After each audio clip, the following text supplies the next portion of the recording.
Но то, что вот этот Алеша известно Болгарии всей. So today I want to talk about the death of George Floyd, as well as the wider George Floyd protests that have been going on for about a week now. As you can tell by this little rebrand, I wasn't really planning on doing this video. I'm actually trying to pivot away from politics and focus on things that are kind of even more important to me. But, you know, every once in a while, there's going to be some situation or event that I do feel compelled to speak about.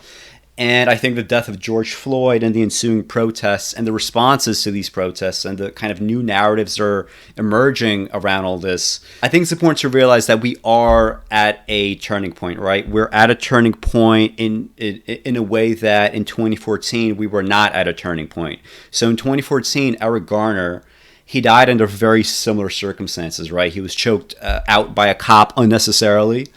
And the coverage at the time, like, yeah, there were protests and clearly, you know, lots of people labeled it as a murder. But there was also a lot of controversy about, you know, like, was this person resisting? You know, was this in any way justifiable? And surprisingly, we didn't really get a lot of that now. Like, there's still, you know, people looking at the, you know, the backgrounds of Arbery and George Floyd and trying to dig stuff up that would in any way, you know, be explanatory of this. You know, that's, you know, it's kind of insane to think about it, right? You dig up during the past to see whether or not it's explanatory of lying on the ground with undue force being placed upon you with a maneuver that, you know, by the police department itself is banned. It's strange what people do, but, you know, it does happen. And the impetus for this video in particular is a video done by Glenn Loury, who is an academic at Brown. He has a show, The Glenn Show, on Blogging Heads TV. He oftentimes interviews his friend John McWhorter, who is another academic, this time in Columbia. He's a linguist. And both of them are black, and they often discuss racial issues from a lens that is a little different, perhaps more conservative than mainstream kind of discussion of race that you would find in more liberal circles. And I found their coverage of both Arbery as well as George Floyd pretty fascinating, not only in terms of what it says, but what it doesn't say, the kinds of elements it chooses to emphasize, the way that in some ways their discussion tries to rise above the quote-unquote ideological fray. I did find their coverage worthy of critiquing in some way. So we're going to go through the video. It's over an hour long. I'm not going to go through the whole video, only about 30 or so minutes that are relevant to my discussion.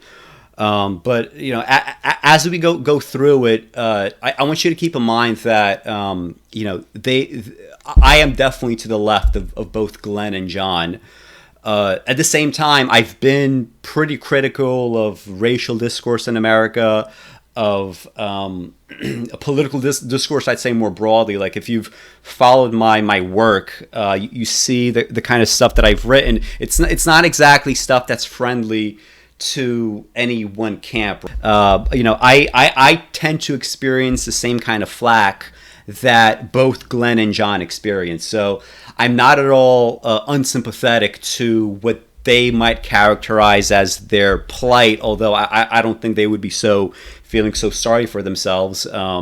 Just let's keep that in mind as we go through this together, and just see what we could come up with in this video. And apropos of that, we should indeed introduce the topic du jour, which is racial conflict in America.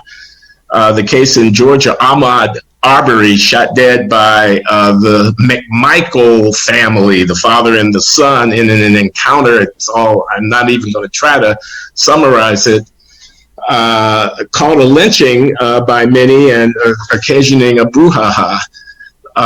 And now in Minneapolis, the killing of George Floyd is his name, a Houston native. It turns out, John, that my wife LaJuan's brother is a friend of, because the kid grew up in Houston in the third ward in Houston. He actually knows, Pierre actually knows, knew George Floyd. Really? And was bereft at the learning of his death, but dying with the police officer's knee pressing his head into the ground and choking him off at the trachea. He can't breathe. He's saying he can't breathe.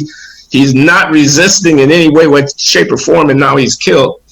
And the aftermath of that, John, which is rioting in the streets of Minneapolis, the precinct across the street from the precinct where these police officers reported as a target, which was being looted. I'm reading in the Minneapolis Star-Tribune, people are walking out with big screen TVs from the Target. Shopkeepers, mostly immigrants up and down the avenue in the vicinity, are having to stand guard or to watch their places being set ablaze by rioting in the streets. These are Black people. This is about race in America. This is our beat. Our beat is about race. Race is blowing up in our face right now. And the question is, what do we have to say about it? I'm so glad I'm talking to you. So, I find that, so just to give Glenn some credit here, he does spend about 10 seconds there giving a very good rundown of exactly what happened during the George Floyd killing, right? By the way that he characterized it, I think it's pretty obvious that he thinks that there's something at minimum wrong with policing in America. And, he's willing to call out an unnecessary and unjustified killing for what it is. But it is interesting that he spends 10 seconds giving a very kind of dispassionate, cold, and quick rundown of the killing. Again, very accurately and precisely in the way that I would characterize the killing of George Floyd. But then he spends about 30 seconds, right? So 3 times as long in this introduction on the rioting, right? And you start noticing kind of right away that he's getting pretty animated when discussing the rioting. He has a very kind of moral tone to his voice. He's clearly very upset at what's going on. But he does spend, again, 3 times as much time on that portion of all this, right? The kind of predictable endpoint, I would say. And we're going to get into more of that later, why this is so predictable.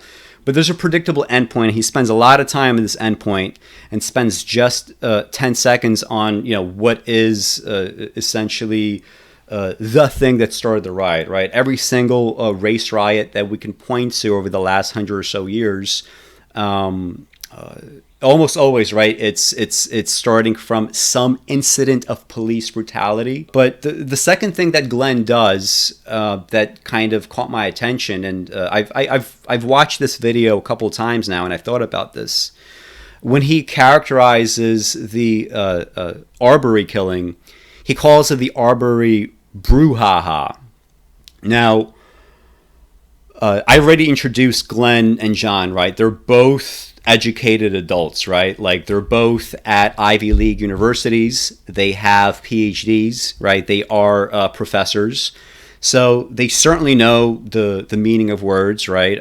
They understand the nuances behind words. They understand that diction is, in fact, important. The word brouhaha, if anybody is not aware in the audience, brouhaha is oftentimes used for a kind of like unnecessary ruckus, right? Like a ruckus that begins from nothing, a response that is all out of proportion to reality. But the brouhaha, I guess, in that sense was what? Was it like the narrative response? Was it the opinions that people were taking? But the point I'm making is, like, I wouldn't exactly characterize the killing of Arbery or the resultant reaction, right? I wouldn't characterize that as a brouhaha, nor is the root cause, right, Arbery, a minor kind of detail, right? So, maybe Glenn meant something else entirely, but it is interesting that so far the Ahmaud Arbery details are part of a brouhaha, but doesn't seem to have much of an emotional reaction at all when he's discussing the killing of George Floyd. So just to set that up. And before we go any further, in case people are in any way sort of, confused about the Arbery killing and why I wouldn't characterize as a brouhaha, I know there's been like a lot of context around it, right? There's a lot of people went into, their personal lives, but, we don't even have to do all that. Like, I think if we simply look at the statement by Gregory McMichael himself, who was one of the people that was involved. I think he was the one that was holding the shotgun. If we just take his statement, right, and we're going to assume that his statement is the most sympathetic thing possible to himself, right? Like he's trying to cast himself in a good light. If you take his own statement and his own characterization of the killing and the incident, it's clear that he, or at least the people around him, should be charged with murder, right? And I mean, they were. So we're going to go through this. And I think it's important to do so because once we go through all this and frame this one individual incident appropriately, we could use it as a kind of a stepping stone to understanding everything else.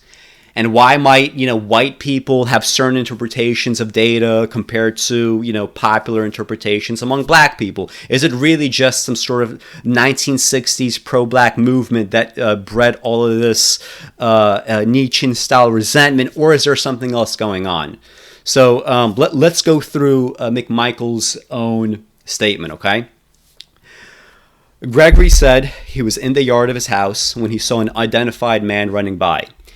He said he recognized the man from a prior recent incident the other night in which he said he saw the man reach into his pants as if for a weapon. So before we even go any further, I want people in the audience to tell me what they think of this statement. Gregory is walking around and he sees a guy that he recognizes from the night before. And in the night before, he remembers, oh yeah, that guy had a weapon. He looked like he was reaching for a weapon. The guy's running down the street, let's go.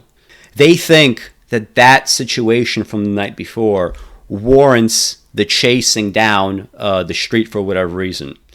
Gregory brought a Magnum revolver, and Travis brought a shotgun in their pickup truck. So keep in mind that these men are armed. They probably were armed around the time when they first saw him with a weapon. They have weapons in the house, probably more than a revolver, probably more than a shotgun. They feel justified in taking these weapons with them and being around them and knowing that this is fully my right to have these weapons and not be harassed over such a thing. But when they saw Arbery the night before, reaching for his pocket. So this is the first assumption, right? He reached into his pocket, and they're assuming that has to be a gun. Well, first of all, why? You do understand, right, that out of all the possible situations in which you see a person reaching for his pocket, one of the least likely situations is he's reaching for a gun, right? He's more likely reaching for a phone, right? Reflexively, I do that all the time simply because my phone is always around me. Reaching for a piece of gum, reaching for a wallet, reaching for anything but a gun, especially if, like, in that situation, he doesn't seem like he needs a gun, right? So, first of all, you would ask yourself, well, why are they assuming that he was reaching for a weapon, first of all? And second, even if he was reaching for a weapon, even if we can see it, oh yeah, that's so suspicious. This black guy, in this like abandoned site that all these other people are on camera caught going to at different times throughout the day and night. Why is he there? And why is he reaching for his pocket as if it's for a weapon? Even if we can see that's in fact the case, and he did in fact had a weapon on him, why is that wrong? I mean, you yourself own a revolver and you own a shotgun. And not only do you feel the right to own those things, you feel you have the right to actually grab them, get in your truck, and start chasing after this other guy that you happen to have seen with a weapon some time ago. So I think the implication there, just reading it prosaically without even trying to apply too much critical thinking, I think that the situation there is Gregory McMichael thinks he has a right to own weapons.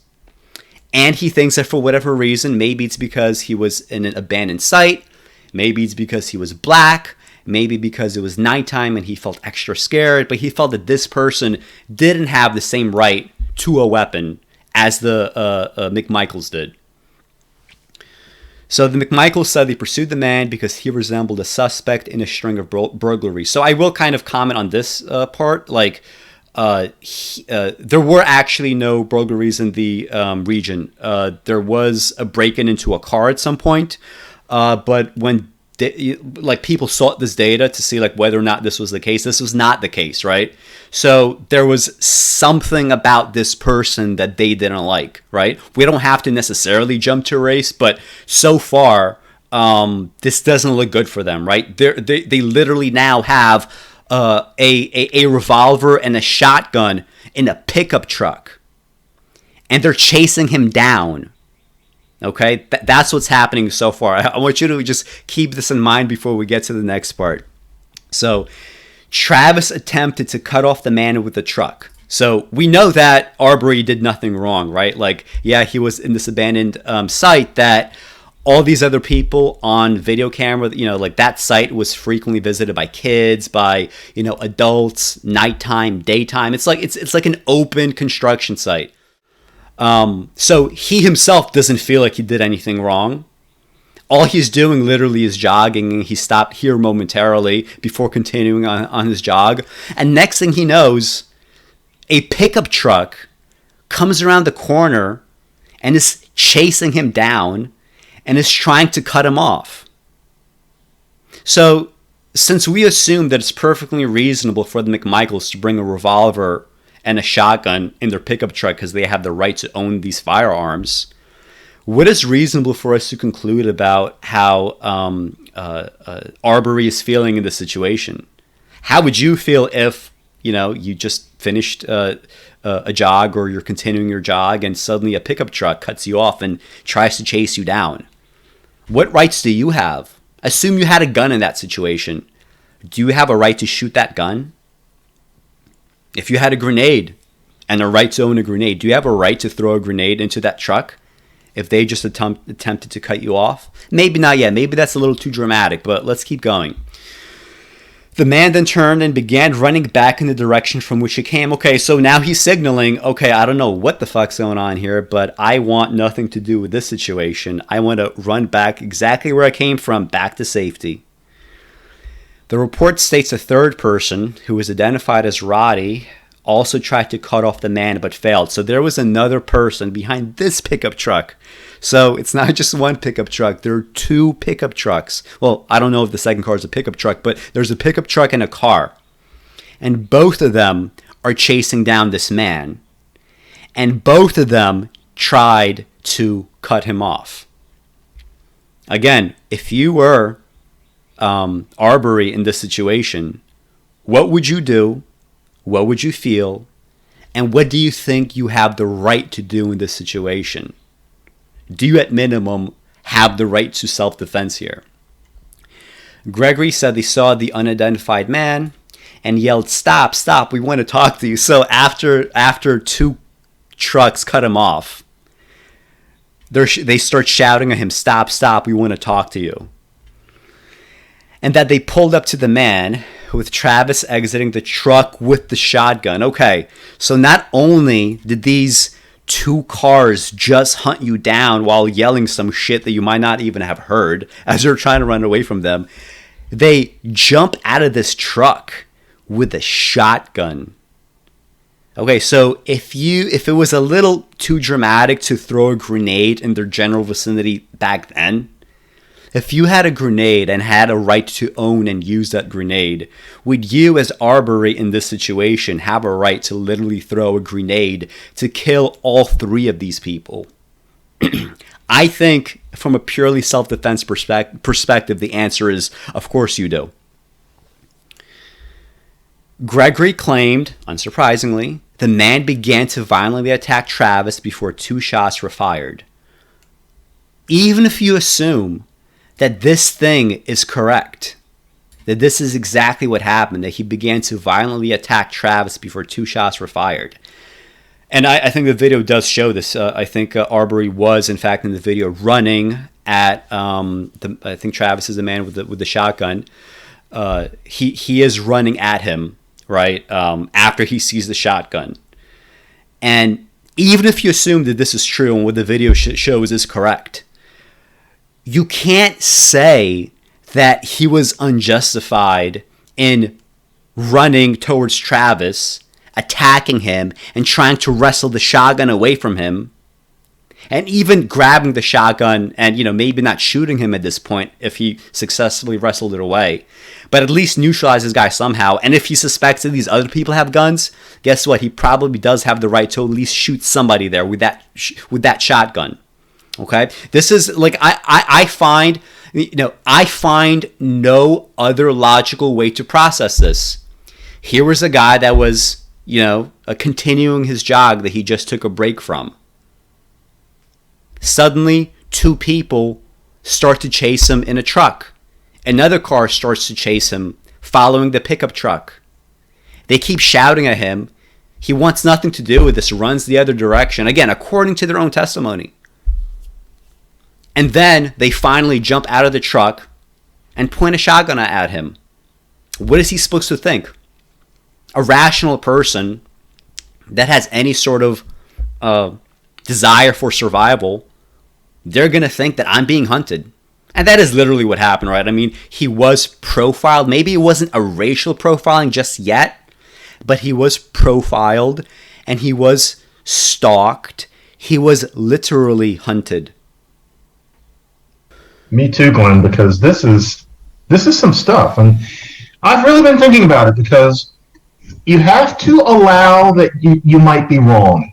And I don't mean to sound all high and mighty, but if you really are trying to get to the truth, you have to be able to take a deep breath and think, have I got this wrong? Like, is all of this disproving everything I've always thought? I don't think the other side ever do that.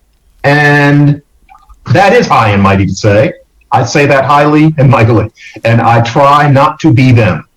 So you're starting to think that you may have been wrong? Oh, hell no. But I consider it. Because I'm thinking, this guy gets killed. He's running down the street and, he ends up getting killed. And then here's this person, the knee is on his neck and he dies. And you see this other cop, Asian for the record, but the other cop standing there just watching this, which I find extremely curious. Why didn't one of them say, come on?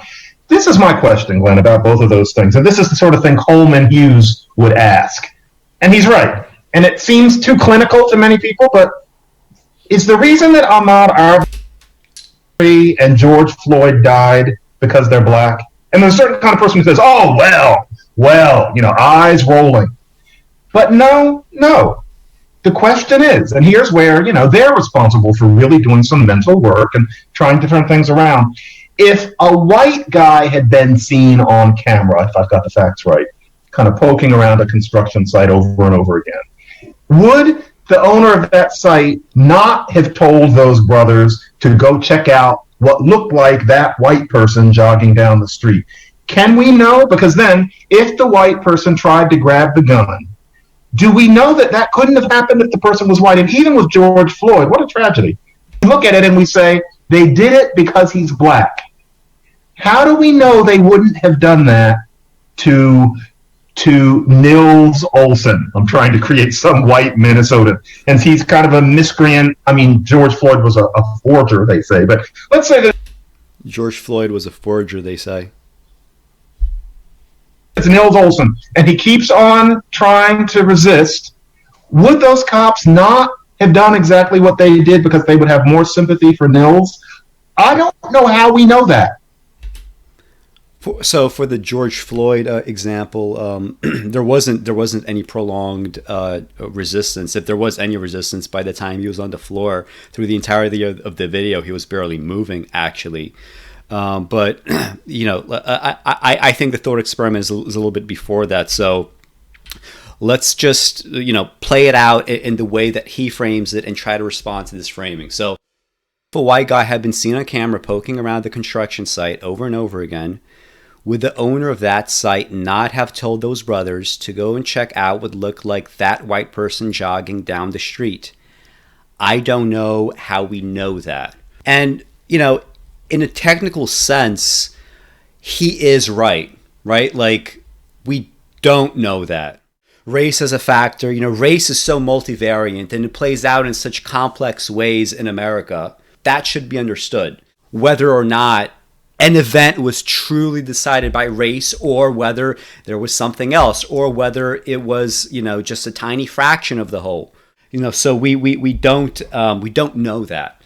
But my response to that, before I get to my own thought experiment, is we do know the underlying patterns, right? Like this is what a race riot is in general responding to.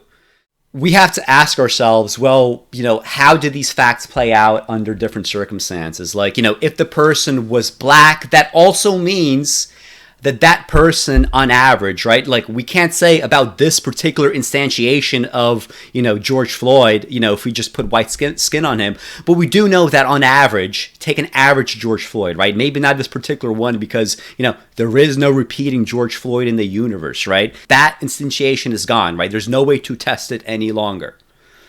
But if we just assume a George Floyd type, that black man who is now a white man, on average, certain realities will change for him. One of those realities will be you will live on average in a different kind of neighborhood than an average black person.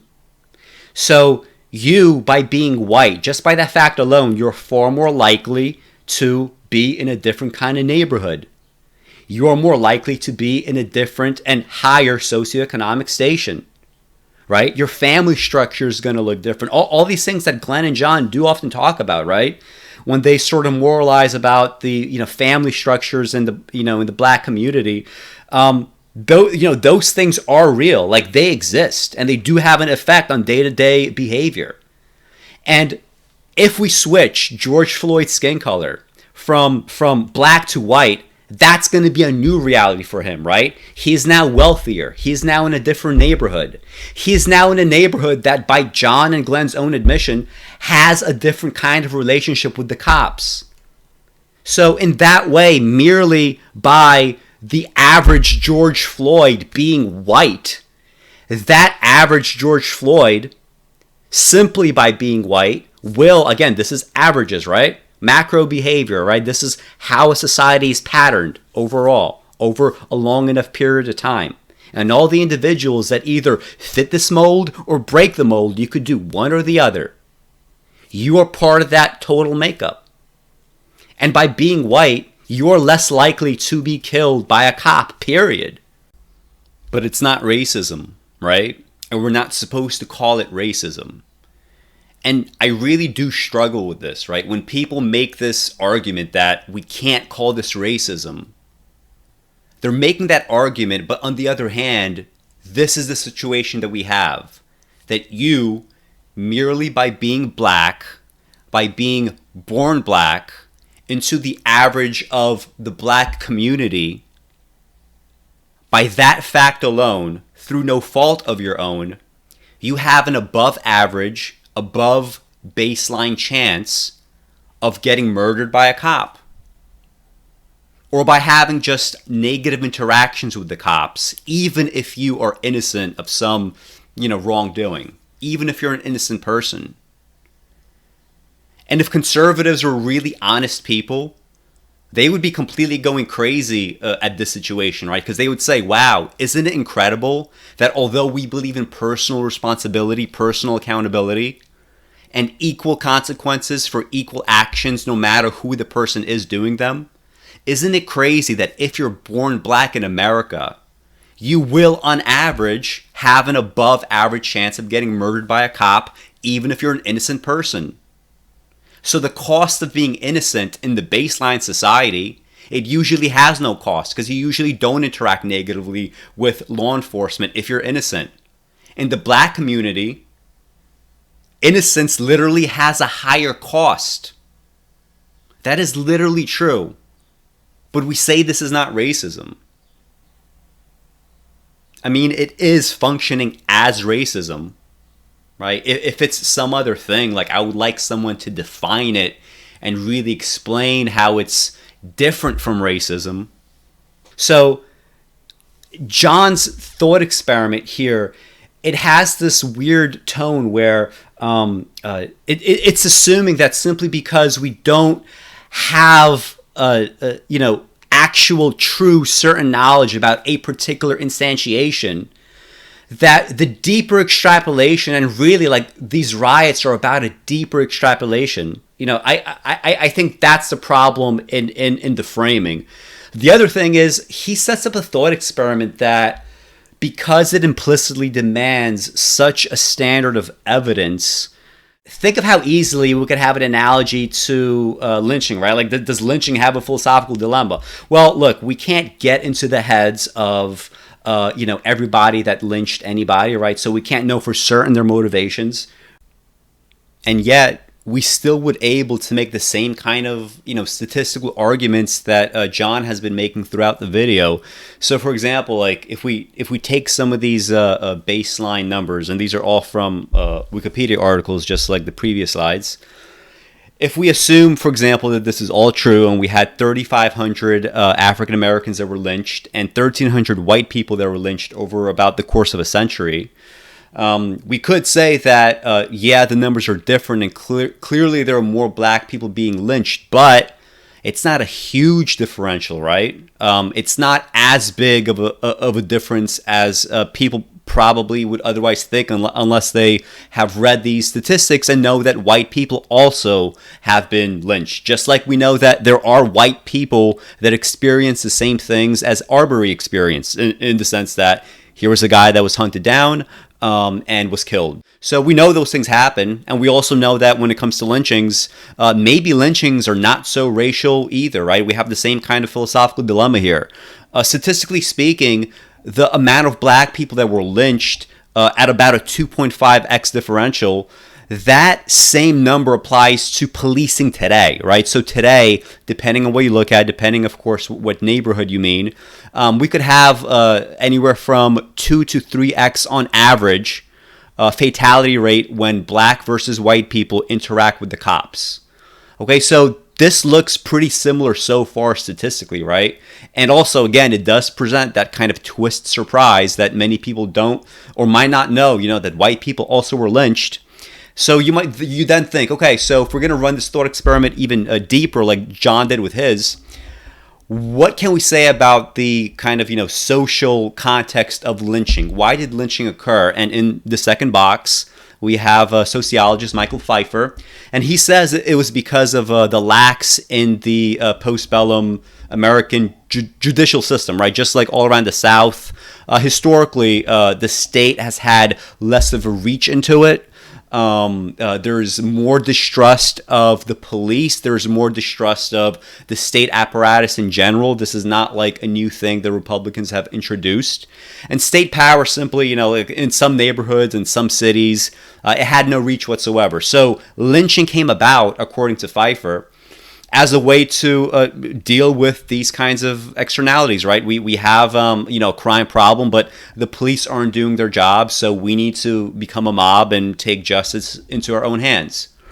This actually fits quite nicely with Steven Pinker's argument, who wrote The Better Angels of Our Nature. And I think it's a book, in fact, that John and Glenn both would agree with. And according to this book, the reason why we've had such huge increases in peace over the years is because people have stopped their kind of like endless need to engage in blood feuds, right? People no longer have to engage in blood feuds because we have a state apparatus with a generally trustworthy judicial system that can basically take revenge out on our behalf, right? We don't have to engage in some sort of centuries-old blood feud that essentially becomes a multi-generational war of attrition that picks us off one by one. Everybody eventually in the family can die off under such a situation.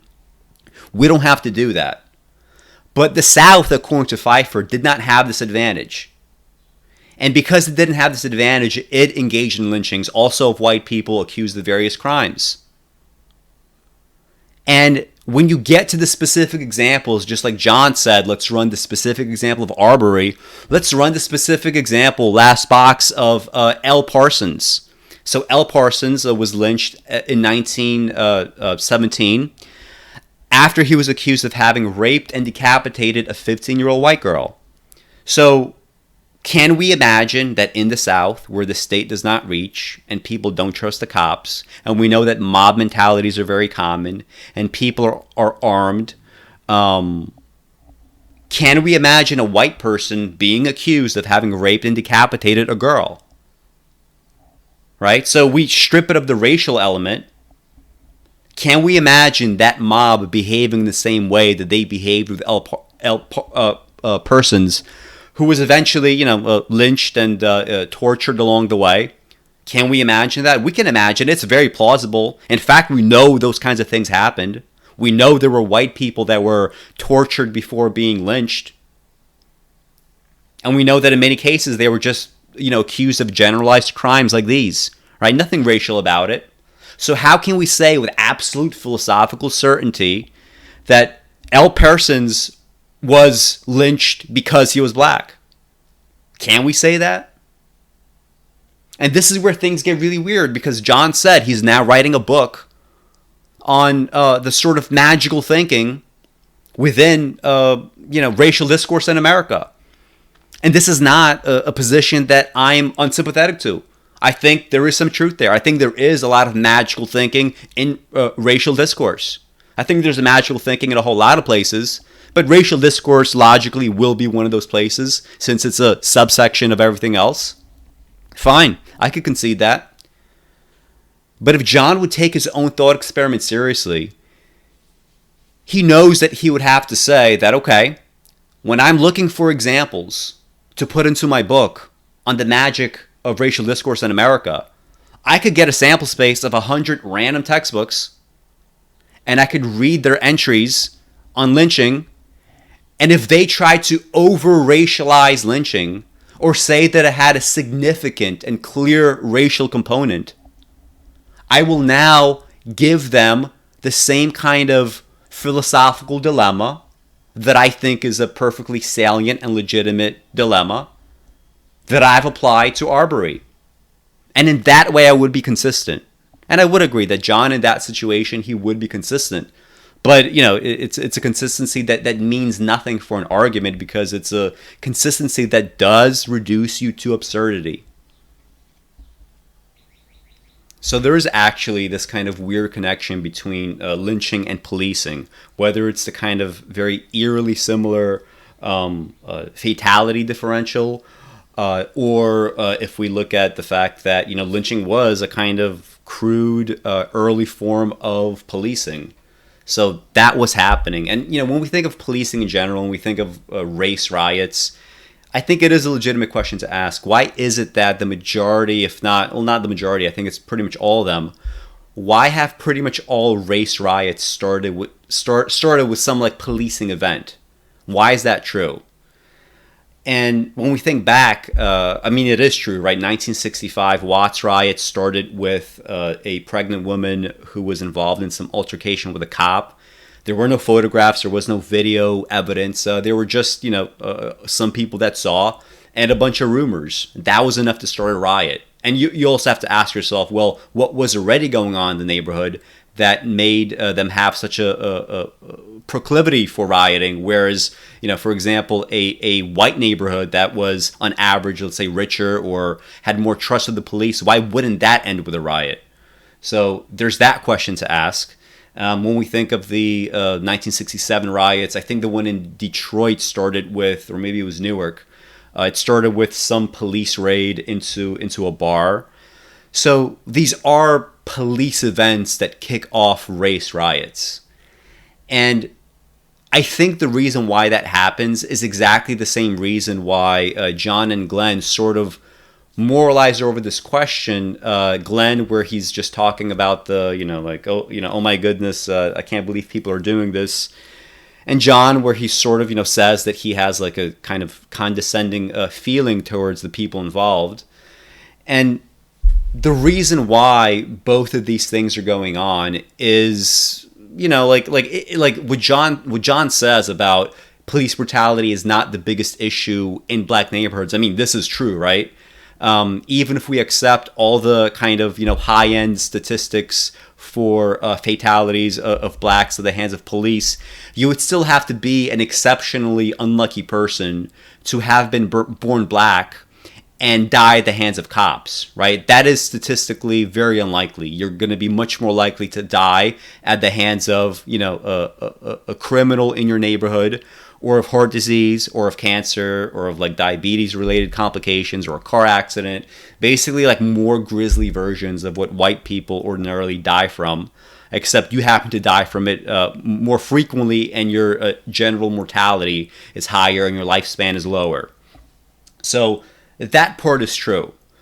But when you think of something that is rare, right, and to John's point, it is rare to die at the hands of cops, that image is very powerful because it is kind of uncommon. It's common in the sense that, yes, we've seen so many videos and photographs of dying black men, in perfectly innocent circumstances on their ends. But that is rare in terms of how often it does happen, how frequently it occurs to, some individual. It is statistically rare. And because it's rare and because it is so magnetic, this is why a riot is able to start, right? It's interesting because this is part of John's argument, right? He's saying that it's rare, but he's also failing to recognize and appreciate that something that is rare and is an exceptional symbol of a deeper problem, that is naturally going to lend itself to propaganda. That is naturally going to lend itself to, people using it for their own kind of rhetorical purposes. And it's also going to lend itself quite nicely to actual, genuine change. Change that is good faith change that does affect things that need to be changed. So both of those things are true. So to me, it strikes me as a mistake to get too moral over, well, why are black people rioting over a police brutality incident when they could have been rioting about black on black crime? Or they could have been complaining about, their mothers having had them out of wedlock. Or they could have been complaining about, whatever other ill. Those images are just not galvanizing. How many people have seen an alcoholic black person with his shirt off, homeless, just lying on the street? We've all seen that. After a while, it's not very special. But a live murder, right, which the George Floyd killing was, and the Arbery killing was, a live murder is galvanizing in a way that people might not care about other issues. So, I wouldn't moralize about that specific point. There's a reason why riots start with police events. And if you do have a riot that you want to prevent, and you do think it's a moral outrage, you're going to have to deal with precisely the issues that make a riot more likely in some neighborhood. So, finally, to get to McWhorter's objection, if we cannot philosophically determine what was the perpetrator's head, the salient question is why we're adding this event to some wider racial tally. And to answer this question, again, I wouldn't frame the question in such a way, but to answer this question, the reason why we're adding it to a racial tally is because, no, we can't get into a person's head and we can't determine that, in fact, it's 100% racially motivated. But we do know that in the case of Arbery, he was profiled, right? That literally did happen.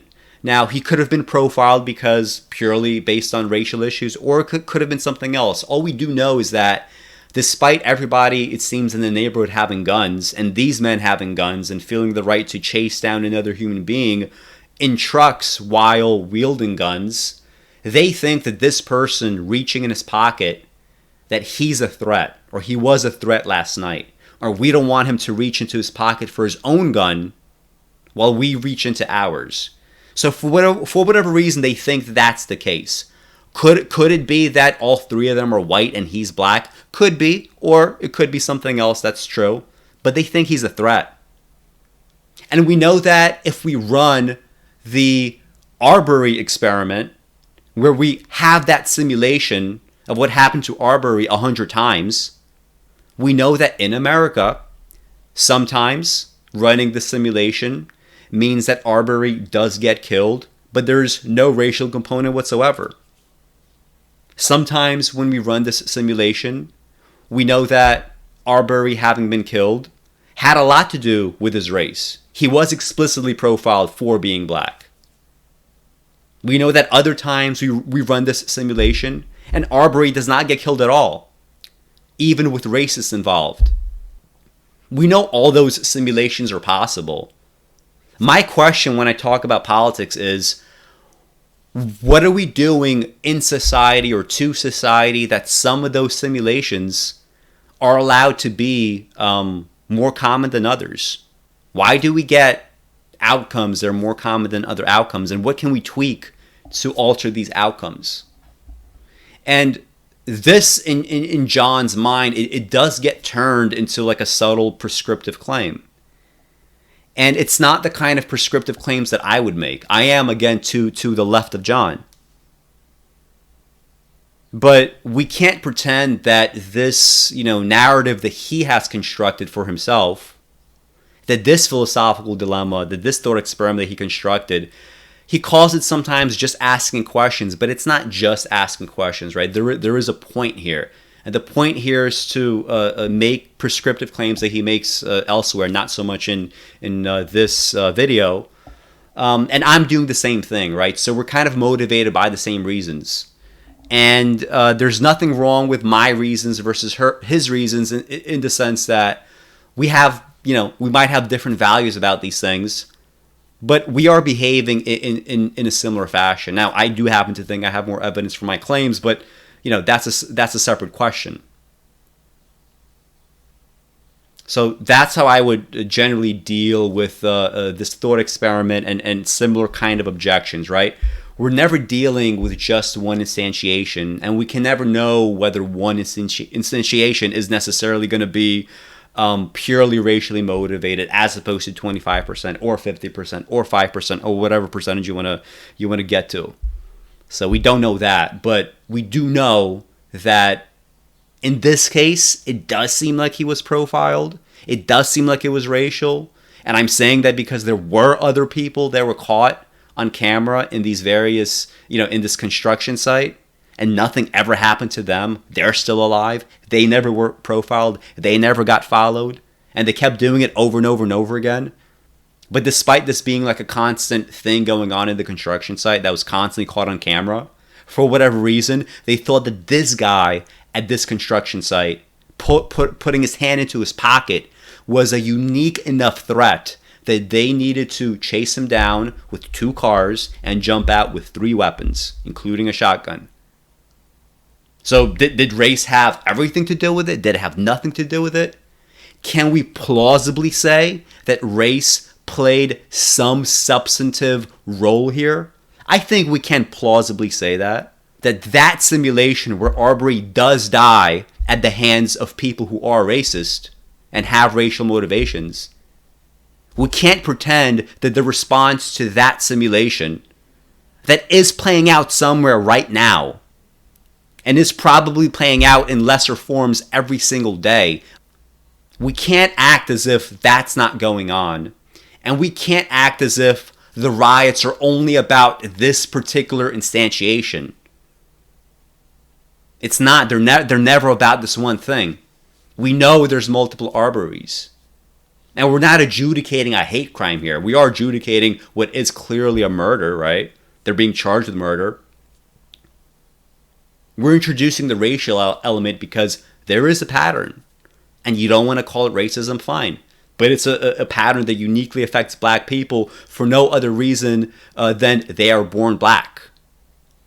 But yeah, for politically correct reasons, we're not going to call it racism. And that's the other thing. John and Glenn, they do have their own version of political correctness. I think the explanation that I gave, the way that I framed the Arbery case, it does make sense. But racism would be politically incorrect in this instance according to their preferred narrative, which is fine, right? I accept that we also have political correctness on the harder left side, fine. But let's not pretend that this is not what is going on the other side. It is. It's just, we use a different language for it. It's a more conservative kind of political correctness, but it's its own variation of political correctness. What do you think? Okay, I think most people's eyes are going to roll back in their head when they hear you say that and say, of course it's because of race. Well, you mean this is America? And then they're going to tout off all the names, remember the names, Tamir Rice, Michael Brown, etc. Of course this is America. The cops are racist. It's a long legacy, white supremacy. Haven't you heard of it? So at some level, I'm not sure there's anything constructive to be had in litigating the question that you put, although as a theoretical or kind of exercise, an abstract exercise, I think it's not, I'm a social scientist, right? So we deal in causality, right? So what does the evidence show, right? So can you prove, this kind of thing that Roland Fryer, people like that with the statistics, and they try to go into at that level, no, we don't know that it was because of race. And the thing about it is that the hypothetical counterfactual, if he had been white, is never going to be actually observed. There's no way you can experimentally construct that. So, I mean, this is interesting. He presents an interesting kind of dilemma at the beginning, right? Where he's like, okay, there's no point in litigating what you just said, John. But the conclusion that he reaches also is John's same exact conclusion, right? So it's this odd kind of pushback, but, let me take away my concession in the last moment and also speak, much more about why you're right, John. I find this kind of, you'll see why I'm sort of like gently poking fun at the strategy. It's a strategy that comes up again and again. Remember that I gave Glenn credit for correctly summarizing, giving a 10-second preface of what happened to George Floyd. He characterized it exactly in the way that one should characterize it when discussing that. So I did give him credit. So these kinds of like little interjections from me here, they are relevant, right? Let's see how much, in fact, Glenn and John are going to concede, or if these events have changed anything about their perspectives at all here. Because so far, John said, hell no, right? Let's see if Glenn is softening up. So far, I gave Glenn credit, but let's watch what happens with these concessions as the discussion goes on. So there's a very deep limitation as a matter of statistically rational inference about what you can quote unquote know about such things. But you know how Bill Maher has this thing. I don't know for a fact that it's true, but I just know it's true. I can't prove it for a fact, but Bill Maher has a little routine that he does sometimes on the show. And then he goes with the comedy and, he'll have 6 or 8 different, little ditties where, he knows it's true. He knows, for example, that Lindsey Graham's gay. This is the kind of thing that Bill Maher, I do find it kind of endearing that Bill Maher is their preferred style of comedy. It's a little bit like that. I can't prove it for a statistical fact, but I know it's true that if, and you can't argue with that. That's part of your religion.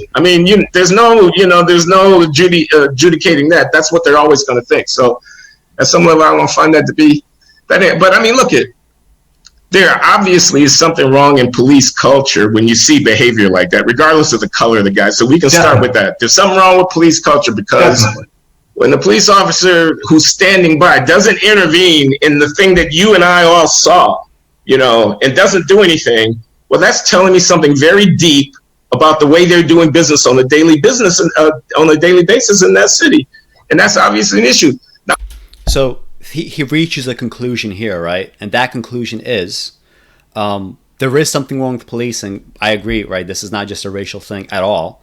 There is something wrong with policing, period. If we had a different kind of police force and the same racial problems, we might have similar disparities, but we're going to have far fewer fatalities, right? That's literally true. We're going to have far fewer beatings. We're going to have far fewer, cops, raping women. Like, we're going to have a lot less of that stuff. That's true. But he seems to be conceding that, hey, not only is the police and culture bad in America, but here's an example of it. Those cops were just standing around. They did nothing when something clearly was going wrong, right? So he's drawing a conclusion about police misbehavior here, okay? And he seems to be characterizing the Arbery, the George Floyd killing as illegitimate, right? As unjustified, as perhaps a murder, although I don't think he ever uses that term. He's clearly, on the side of people who take that position. So let's just keep that in mind. This is going to be important. Now, is that a racial issue? Well, again, in terms of causality, probably. Historically, it probably has something to do with dealing with crime and miscreants and danger and, policing in the particular city of Minneapolis. And I don't know the history there, but I'm sure there is one. This is the Philando Castile territory and whatnot. So, and there are many incidents. If I knew more, I could tick them off. So probably there is some thing there that is very interesting as a matter of social history that contributes to the culture of policing. And just apply what he's saying right here back to lynching. Like I said, imagine instead of policing, right, he just said lynching. You'd get to this. And again, there's a reason why I use such an absurd and old example. It's much easier to find analogs of what we're critiquing in the past than the present, right? Because in the present, everybody has a set of interests that they're trying to protect. People that are arguing for the kind of more typical liberal racial justice discourse, they have certain interests and they have a story they want to present. And people on the other side of the debate, they have another story that they want to present. So like when we go closer though to the present, like when we get to today, any type of analogies are going to be shot down. Like, okay, you want to compare policing to lynching? Nope, you can't do that, right? Because there are too many people that have staked out positions. There are too many cops that people know. It's too close to comfort, right? That's the most basic thing around it. Like that's the objection. It's too close for comfort. So we're not going to do that, right? We're just gonna pretend there are no analogies. As we get closer to like the 70s, the 80s, the 90s, it is as if these riots, right, they lose their causative power. It's interesting that this happens, right? Like people, and you have to ask yourself, like, is this just because lynching and police brutality in America are so different that why would you even make that comparison? Or is it that, as we would very much expect, the closer that we get to today and the closer that we have to deal with our own institutions and therefore be in some way responsible for what's going on around us, responsible if we're not like politically organizing, responsible if we're thinking and propagating the wrong thoughts and perspectives on these things that are just going to make the problem worse. Now suddenly like we're sort of responsible. And it's damaging actual contemporary ideological belief systems. And that's the whole thing. I'm ideological. So is Glenn and John. They both are. And assuming these analogies have any sort of relevance to today, that assumption means that their analogies are being directly hindered in the same way that by assuming this analogy is correct, my ideology is being helped. Like that's what's also going on psychologically. We could moralize about the riots. Like we could say like, yeah, I don't want some guy like stealing from a store, like a business that I know. Like I don't want that to happen. That's bad. I don't want anybody getting hurt. Those are bad things. We could say that, but we could also say that these things are absolutely and utterly predictable. Right? And that the salient feature is not the fact that this is a moral outrage that we're having riots. The salient feature is that it's a moral outrage that we know exactly where and when we're at the highest risk for these predominantly black riots. Isn't that the morally salient question? Like the fact that that is so predictable. Why should such a thing be so predictable? Because if it is so predictable, and we know, hey, this is the cause, that is the cause, this is the cause, that is the cause, and by adjusting these causes, we could never have this thing that Glenn Loury is saying is a moral outrage. Isn't the moral outrage the fact that nothing is being done to eliminate the moral outrage from happening again and again and again and again. But I wish Glenn would talk more about this in this show. I think that would have been good. That is colored or affected by race. So, I mean, that's one kind of thing you could say. But the other thing, and I don't want to, I want to give you a chance. The other thing is how it gets narrated, how it gets constructed. I mean, race might have been a part of it, but it might have been 5% of it. Okay, so there you go, right? So he made that concession, right? There are historical examples of racism, and structurally, part of what we see today with the killings, like, yeah, part of them have to be racially motivated. That's just because a structure exists. But when it comes time to actually characterize this concession, he concedes 5%, right? Without even exploring what that really even means. And it makes me wonder, is this, Glenn and McWhorter, they do talk about virtue signaling sometimes. Glenn, I think more so. And I would ask Glenn, is this, if you were to assess your own thinking here, your own kind of formulation of this argument, are you virtue signaling? Because it seems like you sort of want the halo effect of being kind of in the mainstream opinion here, which is clearly this has a racial element, and how could you say otherwise? Because you're conceding that, right? You're saying yeah, it has a racial element, and if anybody says that I deny that, watch me play this video where I'm going to say it has a racial element. But of course, you want to be intellectually honest, so then you characterize it, right? You don't just leave it at that. You say it's only 5%. It's functionally it is no longer really a concession, at least not in the way that I would characterize a concession. So this is where our disagreements might stem from, right? It's not so much that Glenn would disagree with my position here. It's that he takes the extent, and he so defangs the extent that the extent is functionally nothing more than bitching, which is kind of, a lot of what this is. There's this kind of thing of there's a lot of whining about nothing. And because, we're whining about nothing, here's why it's a brouhaha, right? Race was 5% of this. Talk about the other 95%. That's the concession. So, but now it has become the entire thing. It's become a statement about the nature of race in America. And that's I think, a highly questionable, a very problematic move. I think just a couple of things. We have to come back to the point that, I learned talking to you, which is that nationwide, there are white, usually guys, who are killed by the cops in very similar circumstances to these. And it's a long list. And in terms of the official numbers, black people are killed rather disproportionately, but actually it's not nearly as stark as people would suppose. White men are killed by the police under indefensible circumstances constantly in the United States, and more white men than black men, for example. Yeah, and so absolutely more, but not relatively more. Right.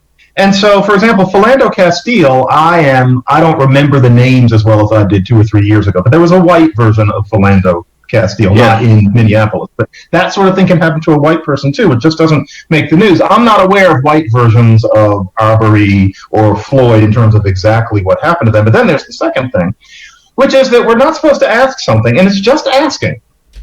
Well, I mean, it's not just asking, right? We eventually do get to the prescriptive claims that you want to make, right? You're not just asking these questions in a sort of I'm just raising a possibility. You see a set of policies and discourses and modes of being that you disagree with, and you're raising exactly and precisely the kind of questions that, if the objection were to be sustained, would lead logically to a completely different set of prescriptive claims. That's kind of where we are. But to his point about white people, I definitely think if you are black and you're murdered by a police officer, you have a bigger chance of going viral than a white person, right? That is absolutely true, right? And any leftist that, has denied, racial progress or wants to pretend that it hasn't really been made, it has. And the fact that there is such an appetite now for, these kinds of stories, and for something to be done about these kinds of stories, and for politicians to address these kind of stories. I know that, Trump has his own motivations here, but he was forced to tweet out, "Protect the memory of George Floyd," because he has to, right? Because the appetite has changed. It's true. And white victims are not as likely to go viral. And I think of one example of this that has always stuck with me, which was a few years ago. There was a guy in some hotel. He was a window cleaner, and he was day drinking on the job, got drunk, was like out on the ground in the hallway of the hotel on his job.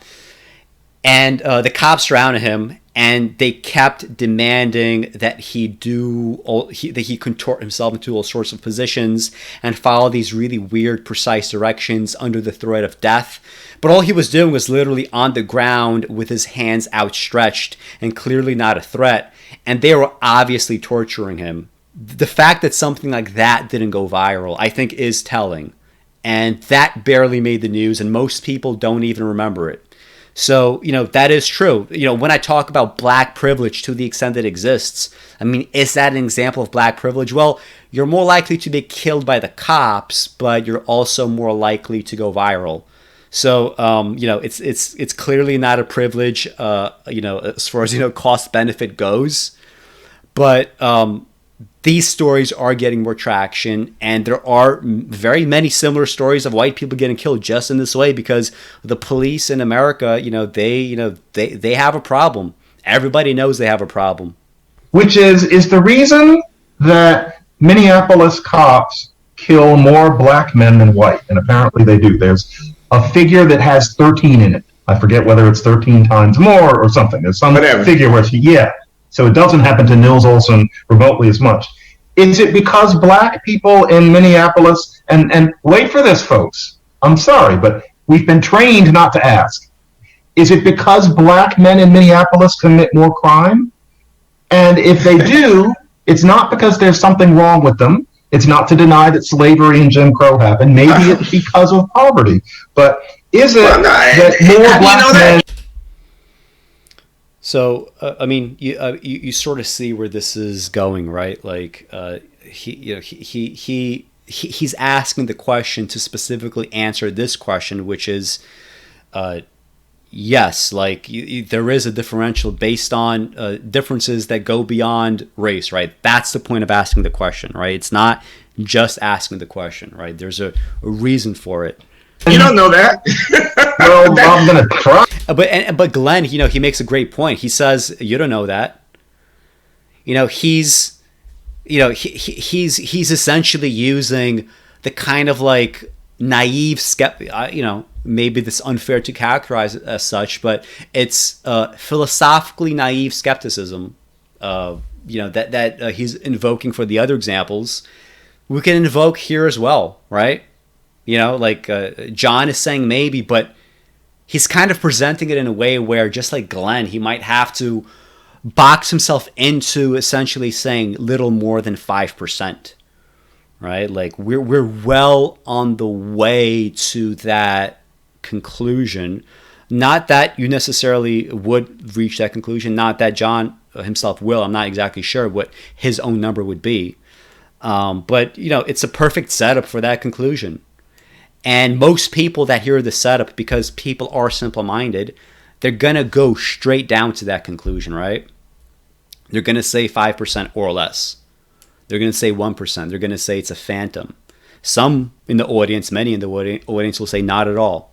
I don't know. That's another one of those things that, you don't have a real factual knowledge of it, but it must be true. We know that the crime has to be caused by poverty. It can't be caused by depravity. It can't be caused by bad values, by inhumanity. You're on your own. Again, just notice his animation, the depravity, right? Like the bad moral values. Like he's shouting, he's getting, and I think at this point, maybe not quite yet, but he's going to eventually even curse here. Glenn doesn't curse that often, but when he curses, it means he's taking a very strong position. And so far, he's taken a fairly strong emotional position on this aspect of the conversation. By stupidity? By cravenness? By greed? Wait a minute. No. Could there not be a moral failing in a community? I'm asking a question. But we still haven't solved the issue of cause and effect. Like, is this per the causal chain?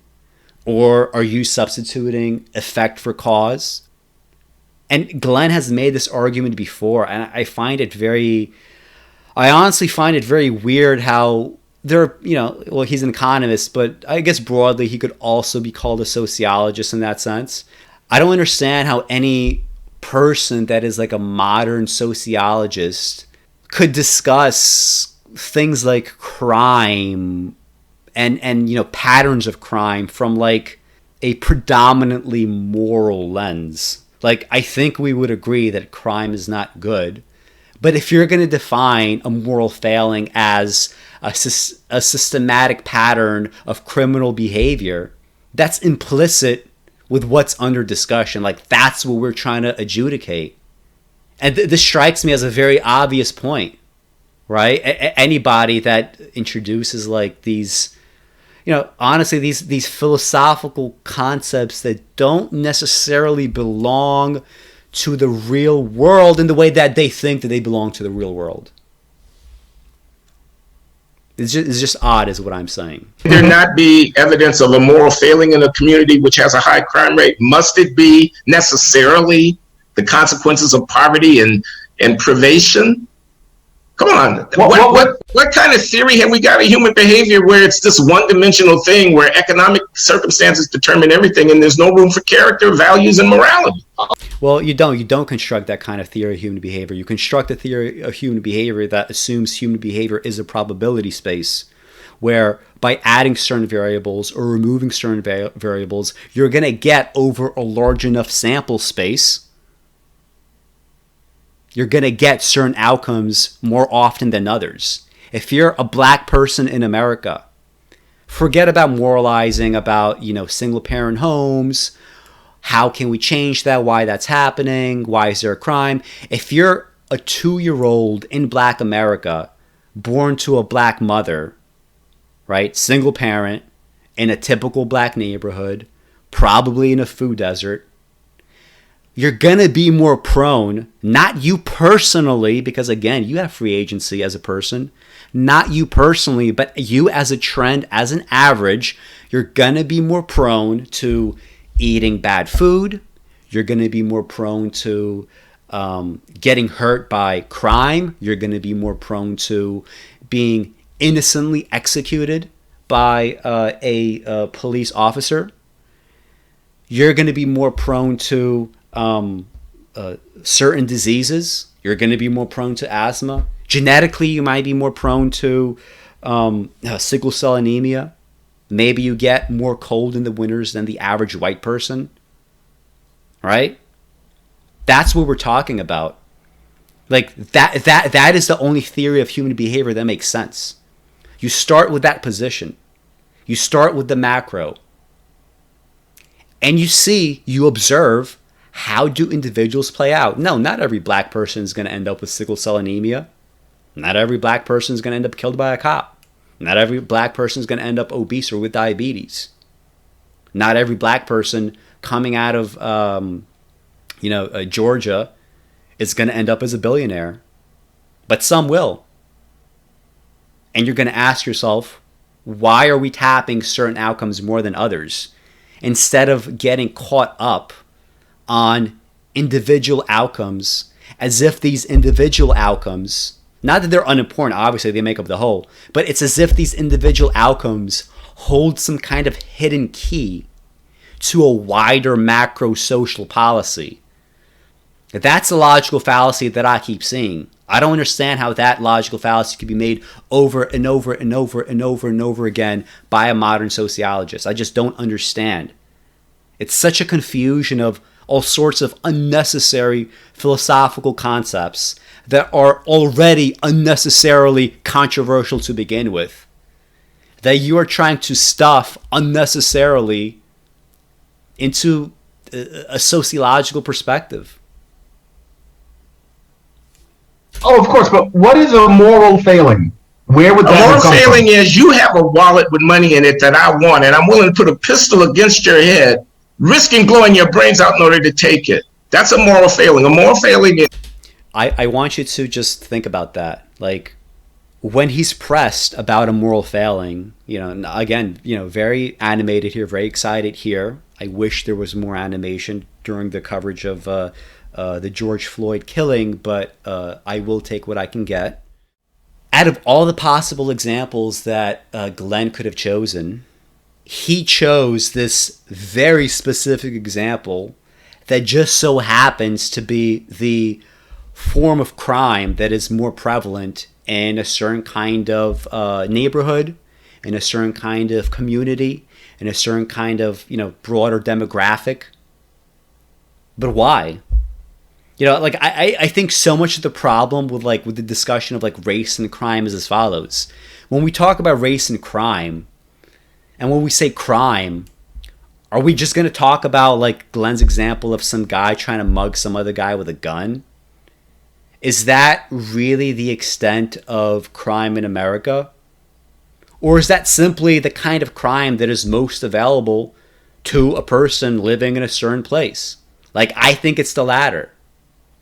If you're a person who is prone to criminal misconduct, and you're living in a black neighborhood and a housing project where there's concentrated poverty and concentrated crime, is your propensity for criminal misconduct, is it going to play out by illegally dumping toxins into a river with the stroke of a pen? Or is your preferred criminal misconduct going to play out in, I don't know, dealing drugs, I don't know, armed robbery, I don't know, rape? And when we talk about crime, it's not that black people are more prone to crime in general. Black people are more prone to a very specific kind of crime that is available to them in their communities. White people are prone to a very specific kind of crime that is more available in their communities. If a white person ends up, starting a corporation where he effectively, destroys businesses, contaminates rivers, pays, workers very poorly, and just hurts so much in the process. First of all, a lot of that might not even be a crime, okay? And even if it is a crime, in many cases, assuming you have better lawyers, you have more access to money, you're going to be able to beat many of those cases. But there's so much moralizing about and this is the thing, it's just a cognitive bias, right? To think of crime as in the most sexy terms, oh my God, what kind of thing do you fear the most in life? Oh, I fear walking down the street and getting murdered. When we know the chances of that happening to you are so incredibly low, you should be a lot more worried about what you ate for breakfast that morning, because if you don't do the right thing time and time again, you're going to get heart disease and you're going to get cancer and you're going to die, right? That's what's going to kill you. But, this is the discussion, right? The discussion is, because these are the most visible crimes and because we can so easily fall into tribal patterns about things that has such emotional resonance, like a guy getting robbed or a woman getting, raped in an alley. Since those things are so visceral to us, and since we can engage in this kind of fallacy in a way that seems reasonable, we're going to get all up in arms about this, right? But not other kinds of crime. I haven't seen, honestly, Glenn talk about white crime, stereotypically white crime that are not open. CEO crimes generally, I think Glenn would agree, right? Typical CEO crimes as the types, committed by, everybody at Enron, for example, those are typically not open, right, to black people, right? theoretically they are, right? But generally, like in practice, they're not really open. So if a criminal wants to be a criminal in the black community, he's not going to become like an Enron type. So I just want people to be aware of what's going on here. Is because I want the popularity of my gang fellows, I'm willing to go up to a stranger and blow their brains out just to demonstrate that I'm willing to do it. Okay? Well, Trump recently signed executive orders and rollbacks on environmental protections that will dump mercury to pre-Nixon levels into rivers. That's a lot more than like a black guy blowing off somebody's brain, right? How many people is that going to hurt? But that's not a crime, right? That's the thing. That's not a crime. That's legal now. It is legal to dump your mercury into the river. And because it's not a crime, it gets a kind of moral pass. Because again, if you're a black person in America, dumping mercury into the river for profit is not a crime that is typically available to you in your personal situation, right? It's available to somebody else, but not you. And Glenn is going to talk about the crimes that are available to you. We're not going to talk about the crimes that are available to them. That's a moral failing. A lack of the human empathy that would inhibit you from behaving in ways that are absolutely destructive of the lives of others. So, you know, but that's a tangent. I forget what the main point was. Well, I was just going to say that. That's okay. Like I'm kind of ranting. I would say that yes, those are moral failings. I don't like that kind of thing. No. Your main point was, might not there be a higher rate of cop adverse action against citizens for blacks because there's more black crime? And you say that's a question that we're not supposed to ask, we're not supposed to say. But Heather McDonald has been asking that question and answering it in the affirmative for a long time. She's a journalist, not a social scientist, but she's a smart and well-informed journalist, and she has a point. The nature and frequency of the encounters between people and the police surely is connected to the likelihood that any one such encounter will escalate into violence. The frequency and the nature of the encounters, okay? How many times are people coming in contact with police, okay? Now, one reason they might be coming into contact with police is because the police have it on their minds that they have to go looking for black people. That could be one reason, but another reason might be because there are more black people in positions of law breaking, which occasions the attention of the police. Or maybe they don't have to go look for black people. They could just get in a car, ride down. They could eventually see black people. They could eventually see white people. And they could eventually adjudicate that one of these is a threat, but not the other. That's also a possibility, right? Now, the statistics are overwhelming to this effect. Okay, and the nature of the encounter. The encounter is a dynamic interaction between two people. Has the person... I don't disagree with that. I mean, there's nothing to disagree with here, but there's just so many prescriptive claims from here that don't naturally flow out from some of these conclusions, and there are some overstatements here. Who's been apprehended got a chip on their shoulder. Do they resist the police? Surely these things are relevant. Might there be a different rate of that behavior relative to race disfavorable to black people? Certainly that's possible. Now, whose fault would that be? Well, you know, I don't know if that's a rhetorical question, but I think his answer is black people. Right. So sure, the disparity is not ipso facto an evidence of some repressive regime. That's ridiculous. It seems to me to be demonstrably wrong. I think that where a lot of people would hear you saying this and just, you know, be ready to throw up a little, is that I would add something, which is that, you know, I'm being a little disingenuous. Yes, almost certainly. I don't know Minneapolis, but yeah, probably black men there commit crimes disproportionately to white men. And we know that because of all the figures that make that inescapably clear in countless cities in the United States. But why? You know, why is it that these kids are killing each other over sneakers? And I would say that it's because starting in about 1960, there were two things. One is that the new black power mood encourage the sense that the rules are different for black people because of past and present injustice. And that creates, for example, that chip on the shoulder attitude towards the cops, which you read about almost never before the second half of the 20th century. And then also the change, and I know you think I exaggerate the effect of this, but the change in welfare laws, which meant that by the 70s you had these near fatherless communities, that certainly had something to do with the boys behaving this way. And it's changed since, but it imprinted a generation. And so you grow up watching other boys behaving this way, and you have no other model. You don't go anywhere else. And so that might be the reason why you have these disproportions. It's not black depravity, and I would hesitate to call it a moral failing because the boy's never seen anything else. Nevertheless, it can create this effect where, yeah, the fact that the Minneapolis police end up, because they're inept, clearly, there's a problem with the cops, they're going to end up killing more black people because more black people commit crimes. But if you and I say that, we are read out of polite society by a certain segment. But I'm not sure we're saying anything wrong here. So I just want to go over this. So the question is posed, why are kids killing each other over sneakers? That's how he framed it. And this is his explanation. So McWhorter says, one, the new Black Power mood encouraged a sense that the rules are different for black people because of past and present injustice, which also creates that chip on the shoulder attitude towards the cops, which you read about almost never before the second half of the 20th century.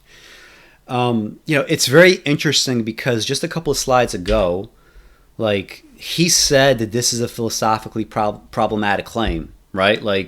We can't just switch out skin color and run that experiment and see to what degree that, race is playing a role here versus not, especially if two situations can play out identically, right? White or black, we can conceive of this. So he has philosophical issues with making those kinds of claims. He feels that kind of certainty is unwarranted. But, it's just a story, right? It's the Black Power mood encouraged this sense. And because I detect it and I see it in the leadership, right, we have this chip on the shoulder, and it's because of the Black Power mood. And it's kept up to today. And curiously, because I know there might be counterfactuals, let me give my objection first. My objection is you read about almost never before the second half of the 20th century. So he's saying that this chip on the shoulder attitude and this just general sense of entitlement, I'm not sure how entitled black people in fact feel, who knows? And who knows what that means in practice, and what that means anything in practice. That's another thing to study. But the counterfactual that he objects to, that doesn't strike me as very good evidence. I haven't read his other works. I've read all about the beat, which is a sort of I share John's kind of skepticism about hip hop. I just like him. I'm not sure if you grew up with it, but I grew up with hip hop, and it was definitely my favorite genre growing up. Probably still is. And I was very politically interested in it, and I guess I share some of his political skepticism now. But I think my deeper skepticism about hip hop is the artistic side of things, which incidentally is not John's objection to hip hop. But anyway, I read that book, so I don't know exactly what kind of evidence he would present for this idea as plausibly leading to some of these police interactions with black people that end with innocent people getting killed. But so far, what's available in the video, this is not very plausible. And it's not very plausible, especially in light of the fact that he already raised a philosophical objection about a similar kind of set of claims.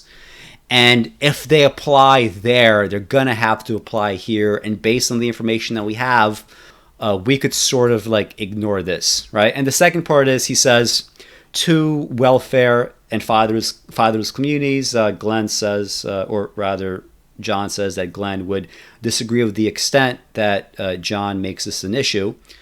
And I would probably agree with Glenn that although there is some causative power here in welfare causing some level of fatherlessness, that is not all the salient portion in terms of policy, and it's also not morally relevant at all. In any way that we could say is morally relevant given what the alternatives are and have been. So that leads us like to the prescriptive claims. Like, what are the prescriptive claims here? So far, we haven't seen much, but there is a kind of like, poo-pooing, right? There is like a poo-pooing of this is not a legitimate feeling, right? Like, this was engineered into you by liberalism, by black power, and also he later takes this argument, right? And it strikes me as interesting because he's presenting this narrative specifically because he's objecting to the narrative of like black victimization. And you could do that, right? Like you could object to black victimization. You could say that, liberals have turned black people too much into victims. That's fine. I'm not sure to what degree I would agree that is. I think in some specifics that's certainly the case. I think it's true, for example, that the Democratic Party has sort of made black people, maybe not intentionally dependent, but they have made black people into a kind of victim class by essentially saying, okay, if you don't vote for us, the little that you do have, which is, welfare, which are food stamps, even that little will be taken away from you. So vote for us. We're going to go into your neighborhoods. We're going to help you out, fill out paperwork. We're going to establish personal relationships with you. When we run a candidate like Joe Biden, you will implicitly know that you're going to end up voting for him, even if you, might have heard about other candidates. Dems are your guys. Like, vote for them. I think there's something to that. I think that, politically stifles the black community. There's often not, a sense of like there's another way. It's either, Democrats or Republicans. And I think that's pretty toxic. But, he himself, though, he is creating a new narrative of victimization. Like, on the one hand, he's saying, okay, liberals have victimized blacks by making them dependent on welfare, by making them buy into like every racial narrative, by making them think like, oh my God, every single time that a black person is murdered on videotape by a cop, you have to go out and riot, do it. He's saying that's one form of victimization.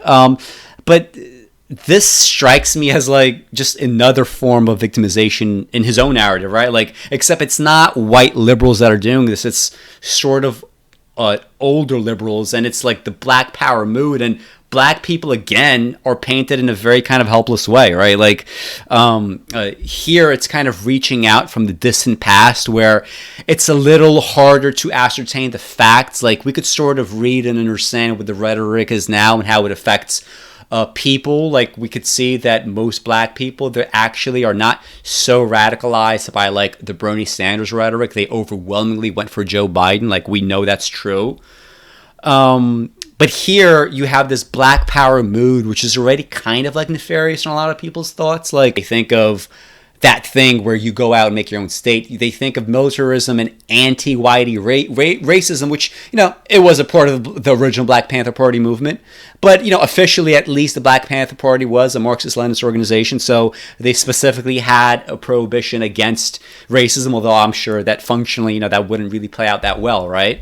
You have, an oppressed black community, you're going to expect some level of anti-white resentment there. But he knows that it's somewhat nefarious, and this is the narrative that he creates, right? Like, it's very hard to test it. It's very hard to go back and check what people's actual day-to-day reactions were. How liable were they to fall for, radical ideologies? We know that today it's not really the case, but, maybe back then it was different. But, to me, this is just like another form of victimization. And I'm not really sure that I buy that. I really don't buy that, and that's not a virtue signaling on my part. Well, we're saying something that's very inconvenient politically. We're saying something that plays in the hands of white supremacists.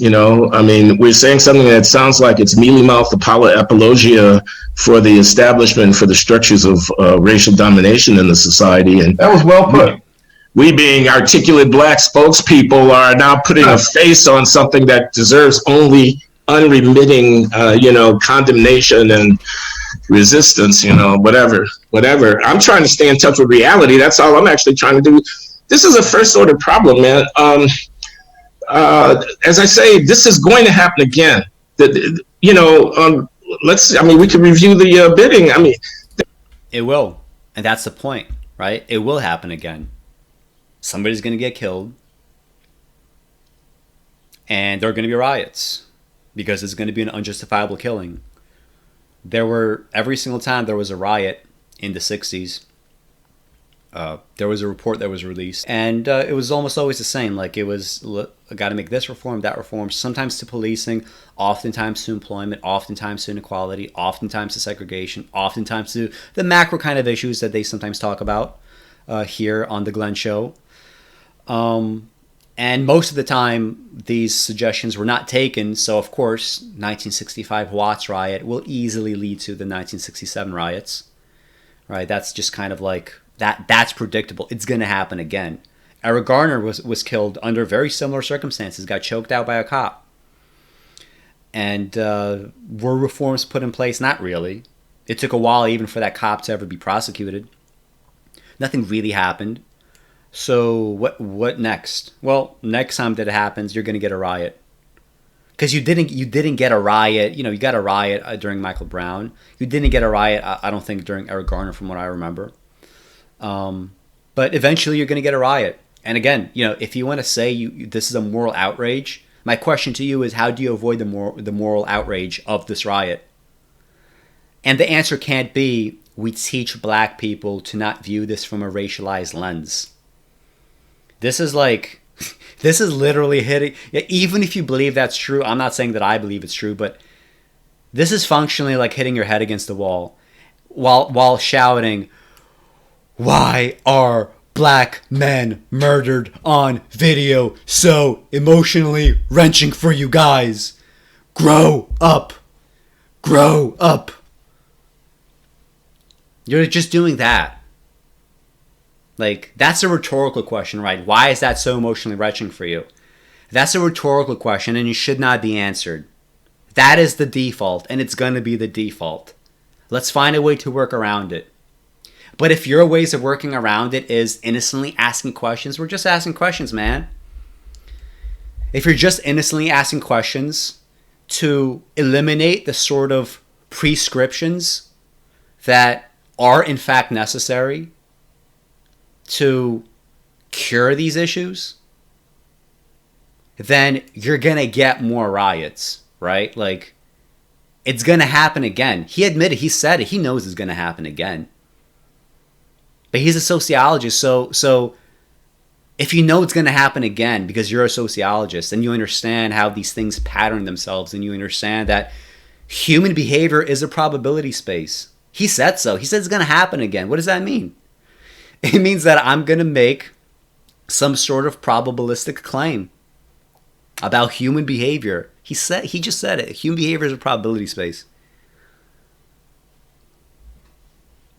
This goes back to the Obama administration. This goes back to Michael Brown, Trayvon Martin, and whatnot, the origins of Black Lives Matter.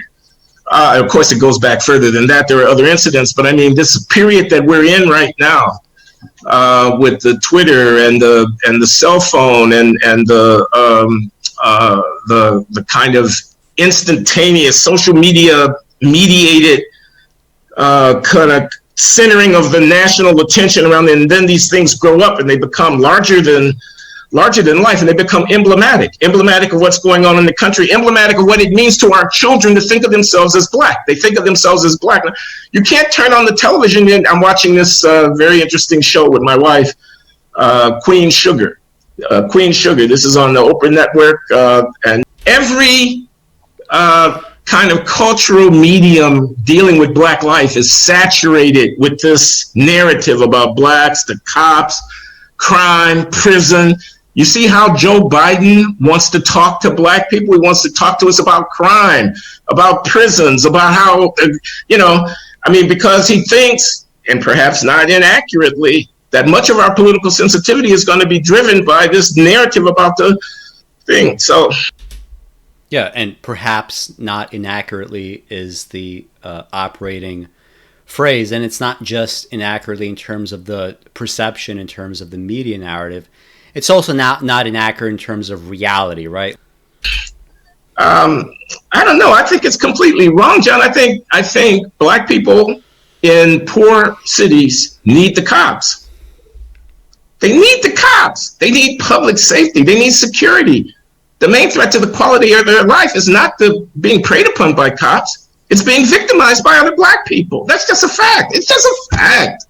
And that's very true. Like, but this gets, again, very uncomfortably close to the sort of, like, people think that this is a point.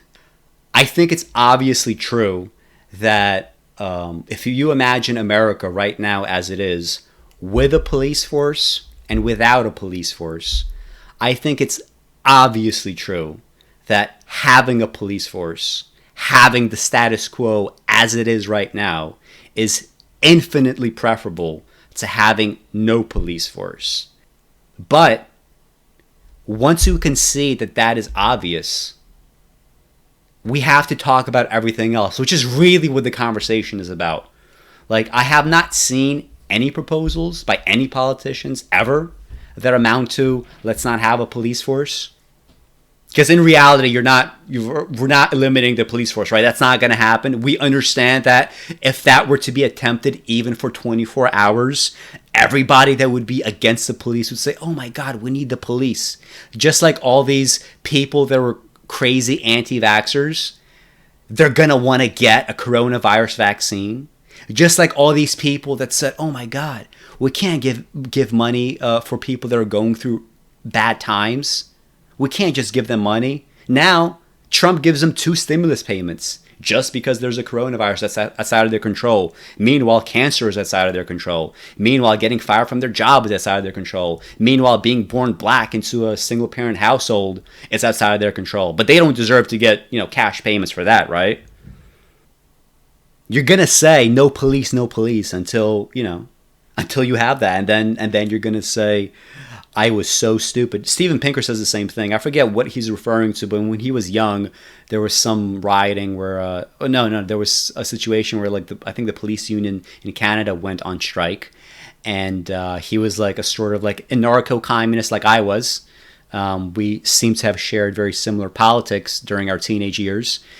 And he was like, the same way. He was like, yeah, no police. Like, people are going to learn to take care of themselves. Like, if things are good.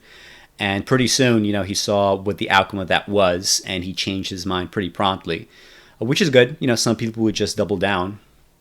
Anyway, so, like, just to be clear, right, that's not the argument that we're making so far. I don't think anything that we've seen about George Floyd or Arbery should lead us to the conclusion logically that let's not have a police force. Okay, so if we're interested in the quality of life, among the things, of course, to which we should attend is, bad behaving cops who are hurting people and hurting black people. Of course, we should not ignore that. Of course, and that's the point, right? That's the point. And also, we have to see, when we're adjudicating bad behaving cops, is there a racial dimension to it? Glenn says 5%. John says it's a question that is philosophically insoluble. Isn't that kind of like where we're at, though? Isn't that the core disagreement? But can we kind of keep this thing in proportion? The tail wags the dog here. We need the cops. Of course. Okay? Cultivating a sensibility in our people of distrust and contempt for the... And again, he's shouting here, right? He's again shouting here. He's shouting about the anti-cop rhetoric. And he's spending a lot of time on it. There was 10 seconds spent on characterizing George Floyd's death. Cops is self-destructive. It's wrong-headed. It's wrong-headed. And then it gets us into these moral problems where I fear that you may be in danger of falling, my friend, where we can't call something that is barbaric and horrific what it is. You say you don't want to make any judgments. You don't want to call it. Man, if you were killing people, that's evil. That's bad. That's not just a social artifact. It's not just something that we have to get used to because, unfortunately, people don't have jobs. It's contemptible. And the rioting is contemptible. It deserves unreserved condemnation. When people pour out of their houses into the streets with the intent to assault and to destroy other people's property, there's no warrant for that. There's no justification for it whatsoever. Are you sure there isn't, though? Yeah. Are you sure? Can you really tell me why I'm wrong? Mike, because the entire social compact depends upon me thinking that. But we can't be making exceptions, except when somebody in your group gets unjustly killed by the police. Other than that, you don't set fire to the guys, to the immigrant market that's on the corner. You don't go into the department store and steal. For what? What are you asserting? What are you showing? You're asserting your sense of selfhood, and you have to. I don't. Is that what you think they're doing? Really? Yeah. On one level, I look at that and I am as disgusted as you are. But on the other hand, take this person. He's a guy. Yeah, I'm going to give him a name.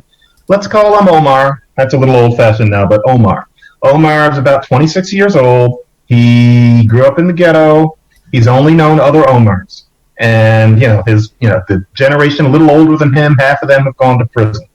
Their whole sense of what masculinity is based on a certain street conception of it. And more to the point, they have grown up in the 90s and afterward. Omar has grown up in the 90s and afterward, and he has learned a conception of blackness where he and his people are fundamentally oppressed by racism and fundamentally oppressed by the cops. He doesn't know anything about the white versions of Tamir Rice, etc. What he knows is that the cops hate black men. He's not going to learn anything else because, frankly, he's not a reader. That's not where he gets his information. He's through no fault of his own, he's a very parochial person. Excuse me. So what he hears about is George Floyd basically being choked by a cop, and he figures he's going to go get his. He's going to go steal some TVs because this is a society that's against him, and the white man deserves it. And that's all he knows. That's the only language he's ever grown up with. Is he really such a moral reprobate, or is he just deeply ignorant?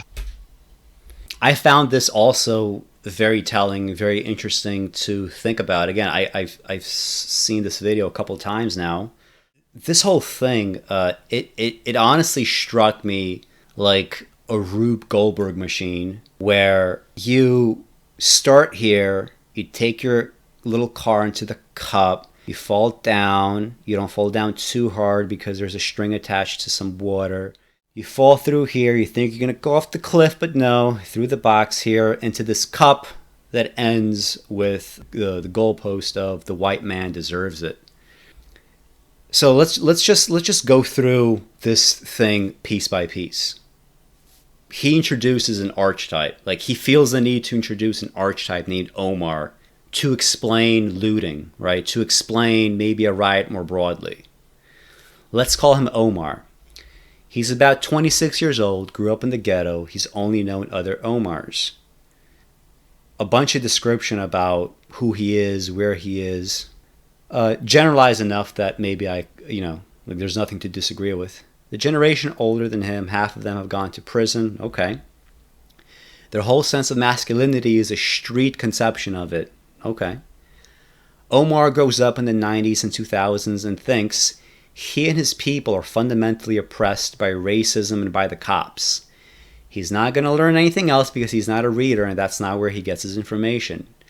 He's a very parochial person, and when he hears about George Floyd, he thinks he's just going to go get his and steal some TVs because that is a society that's against him, and the white man deserves it. My first reaction was why? Like, why do you need to introduce this archetype?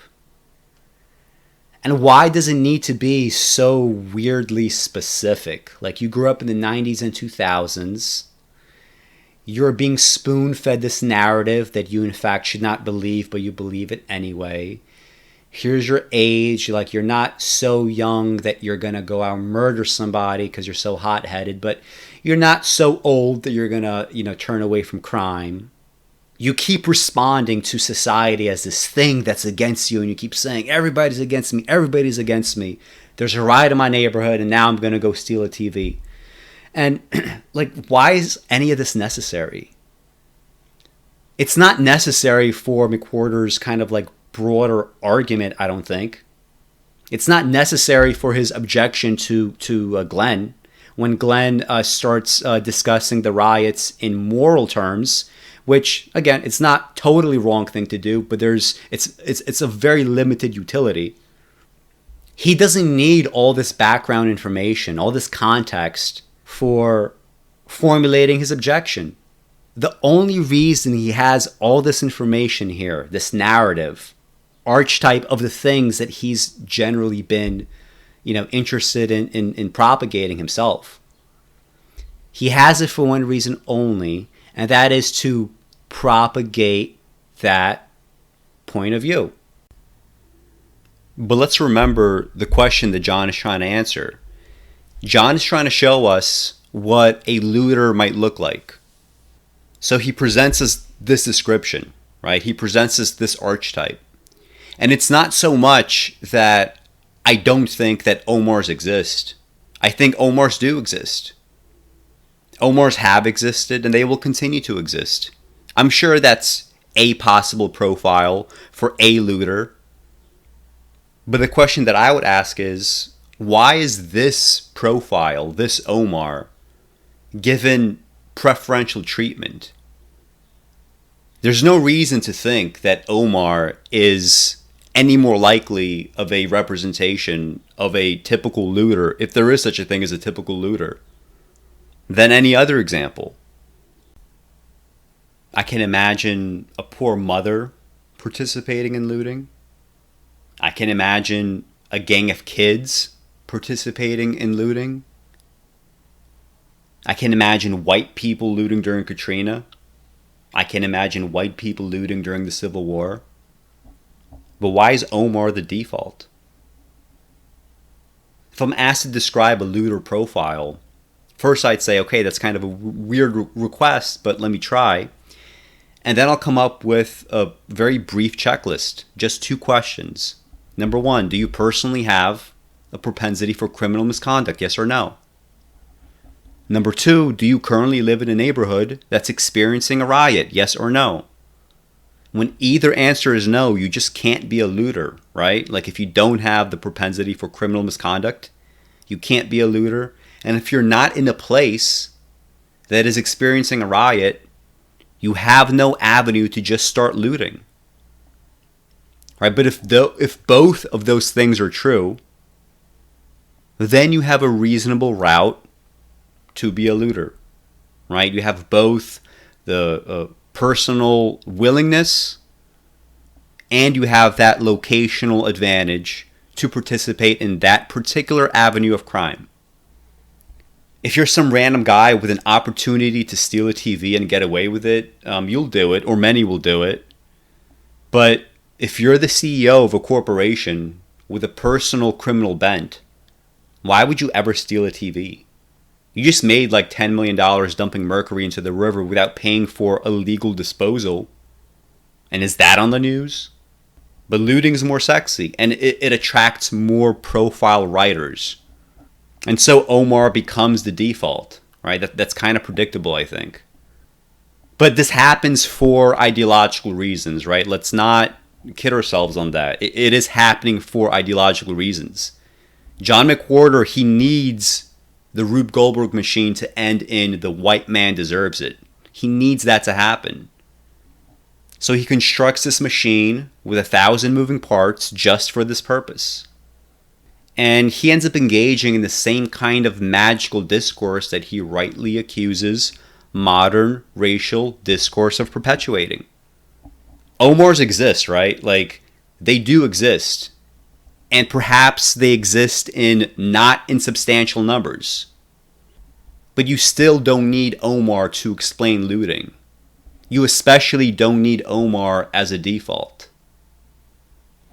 And anyone who is less ideologically committed would just see that and have less reason to construct this default.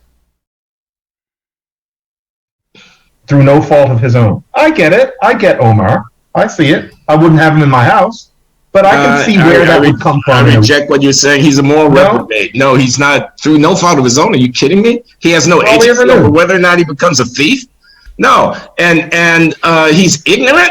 Well, he may be ignorant. Certainly one thing is true. He's ignorant of there being any consequence to his behavior, because the powers that be and their intellectual handmaidens like you, John, I say with respect, I love you. I love you. Are giving him a ready-made excuse. What? He's seizing, he's seizing an opportunity. It's like, I think of Ed Banfield's book, The Unheavenly City, where he has a chapter called Rioting Mainly for Fun and Profit, which is notorious. The book is notorious. Notorious neoconservative, Moynihan-esque reading of the urban malaise of the 1960s in a very pinched and ungenerous way. That's what I mean by Banfield's book. But I don't believe this fellow is expressing anything other than self-indulgence and greed, and maybe joining the party because we've been given license. And so, again, this is not something that you could technically disagree with. So, like, to Glenn, like, this is like a simple and immoral act, right? He says, I don't believe the looter is expressing anything other than self-indulgence and greed. I mean, yeah, this is true. But again, like, the deeper question is this simply an expression of self-indulgence and greed that happens to be the kind of self-indulgence and greed that is selected for and expected and expressed in this particular neighborhood, in this particular city, for this particular demographic? Like, however you want to frame it, in probabilistic fashion, like, you could use that category. But the point is, like, that category exists, and Glenn said that it is predictable, and there is a way to deal with predictable phenomena, whether or not you have the will to do so, whether or not it's the kind of policies that you want to see that would address these things. But that strikes me as, like, the salient feature of again, when he gets on the subject of rioting. And it's very interesting. Like, he's used so many terms, right, for the rioters, right? Like, so they're self-indulgent, they are greedy, but it's not so far like any of the language that I heard used against the cop. He's a lot more performative when talking about this, right? And the terms that he uses, the amount of time that he spends on it. It reminds me of this really nice passage from James Joyce's Dubliners. He has a story called An Encounter, which is about two boys skipping school and coming across or having an encounter with this creepy old man who keeps asking them questions, and there's like something vaguely inappropriate about it all. And when he would get on some new question or topic, James Joyce wrote that he was magnetized by his own speech, and that his mind would slowly orbit around its new center. And this, to me, just kind of seems like Glenn Loury's center throughout this conversation, because there is a clear fixation here, right? And there's nothing wrong with agonizing over the destructiveness of riots. I mean, riots do have victims. But just why is this the center, right? The center ought to be, how do we remove the predictable, right? This is why I call this a mass prescriptive claim, because he is denying the moral relevance of the riot's predictability. To me, this seems to be like the salient feature of a riot, especially if you take like a wider macro historical view of riots in American history. But he is doing it again here, right, by implication, because his moral focus is on the contempt. It kind of means that, like, by definition, if your moral focus is on contempt, you're going to have to omit so much substance from your analysis. Yeah, I mean, I'm thinking back to the Obama administration. I'm thinking back to the response to rioting in Ferguson, Missouri, and to the response to rioting in Baltimore. and to the talk on editorial pages about showing restraint and about people having a right to protest. Okay, when people are setting fire to other people's shit. Okay, when they're walking and they're stealing and they're behaving in as I say, contemptible, in a contemptible way. Can you explain it? Is there a psychosocial argument about how it is that a phenomenon such as a riot might come to pass? Sure. If I want to think about it as a, sociological or socio-political phenomenon, I may be able to look across societies or over time, find some correlates with this or that aspect of what's going on in a society that tells me it's more or less likely that an event like this will take place. Can I explain the small-scale psychodynamics of it when I see one and then another person venturing from their homes, and then everybody starts to flow along with the crowd into the whatever? Sure, you can give some accounts like that. But I'm saying, what should be our considered reaction to it? And I claim it should be contempt. This should be sanctioned. These people should be punished. The ones who can be identified on camera should be held responsible for the crimes that they're committing. Sure. No newspaper editorial writer should say, I understand this because Black people have suffered. That's complete bullshit. It is actually profoundly disrespectful of African Americans. It shows contempt for the obligations of citizenship. You don't get to go out and riot because injustice occurred to you. That's not. I mean, what does that even mean? You don't have the right. I mean, you're like, what is a right? Right? Like, a right is what is bestowed upon you.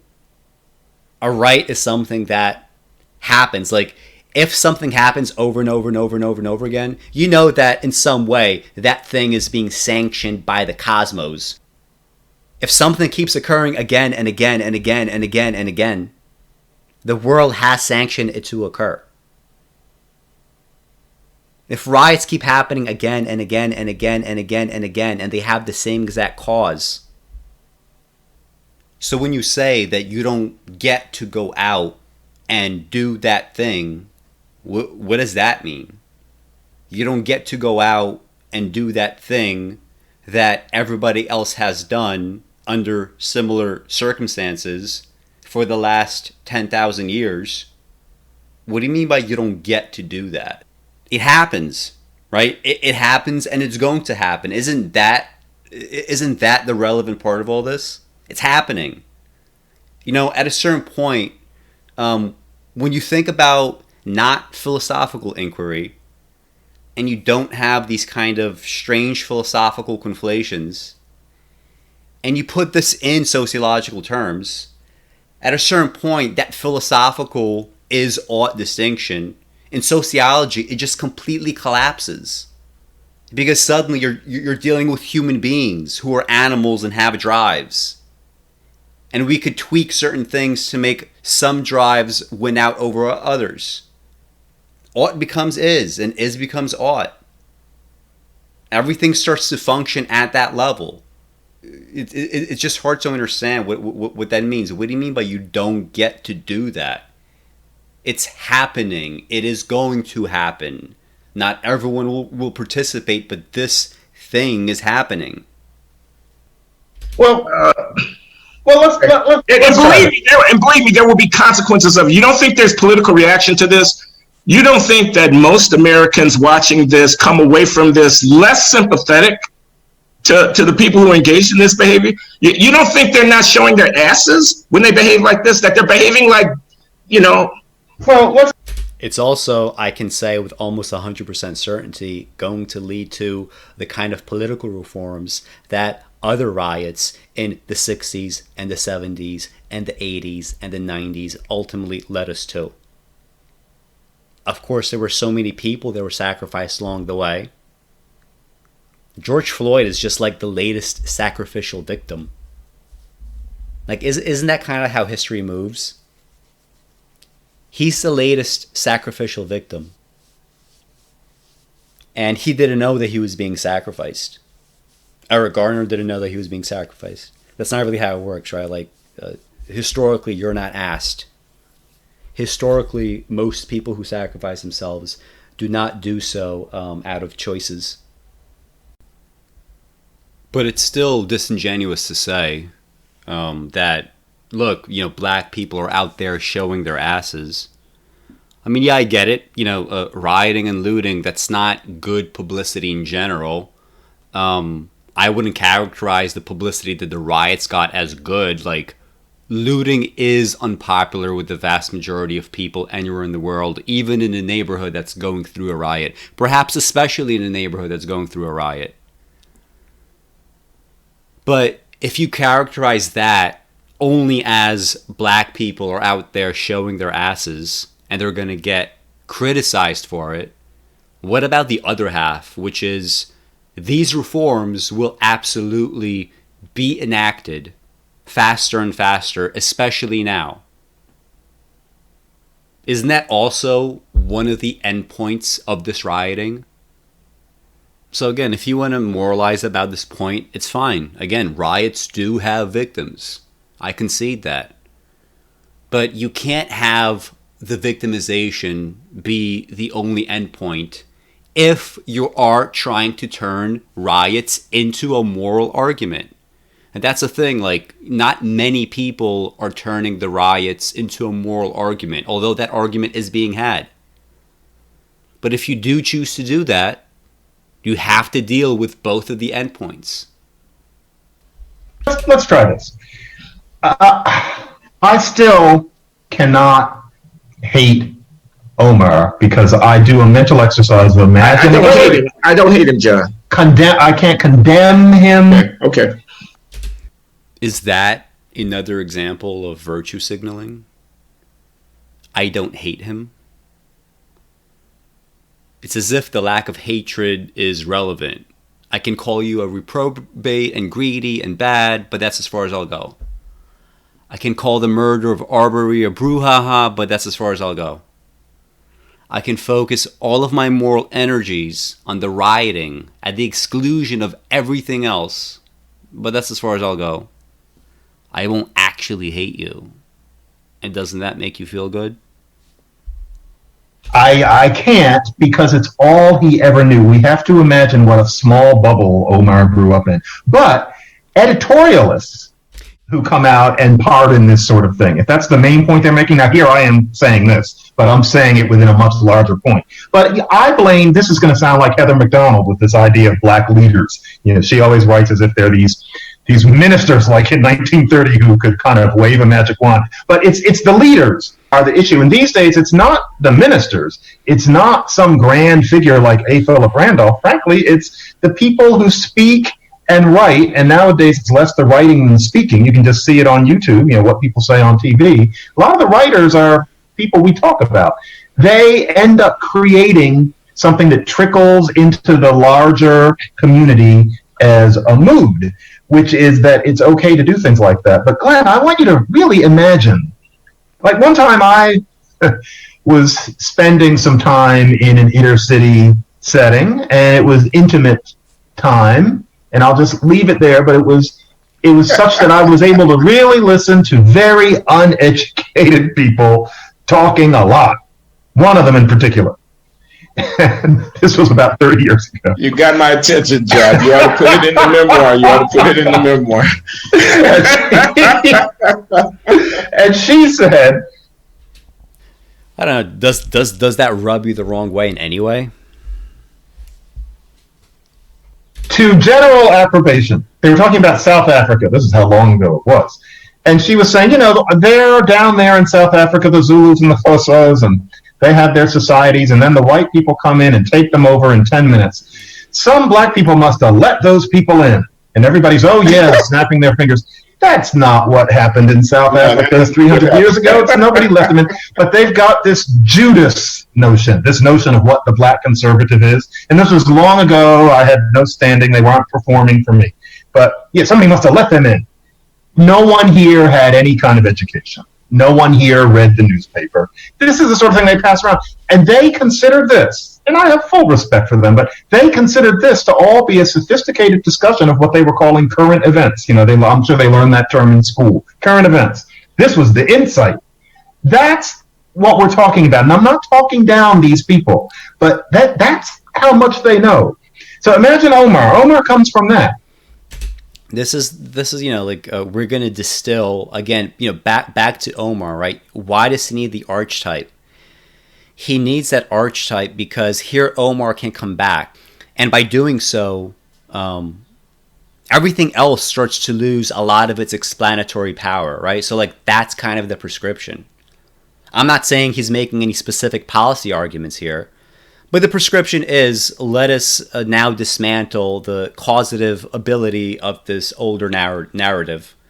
And let me, through a Rube Goldberg machine, concoct this invention called Omar to break down this other narrative that I don't like. And so he figures the white man is on my neck. Anybody like you and me are the people letting the white people in. So he's going to go take a TV. That's the systematic nature, right? That's the system, right? The system of black oppression is, I'm not saying even necessarily in his head, but rhetorically here, it has been reduced. All black oppression today has been reduced to this mass black delusion, right? It's that the people that are saying these things, they are essentially delusional. And everything they will point to, all the material conditions, all the poverty, which, by the way, they do concede, that rhetorically, again, I'm not saying this is necessarily how it operates in McWhorter's head or if this is the purest version of that argument, but here in this 1 hour conversation that they're presenting to the world, rhetorically, this is what's being communicated. Rhetorically, this is what's given the most kind of staying power and the most eloquent set of defenses, right? So rhetorically, this is what's happening here. Yes, he deserves censure by those who are more responsible and have broader horizons. Yes, definitely. But I can't frown when I see that footage of people burning down the Target, etc. They don't. It's so condescending. I'm sorry. Well, they don't know any better. I disagree about that, man. I can't agree with that. Not at all. I mean, yeah.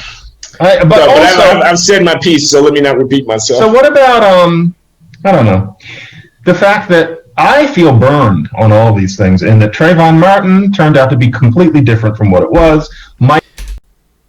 Trayvon Martin did not turn out to be different. I once thought so.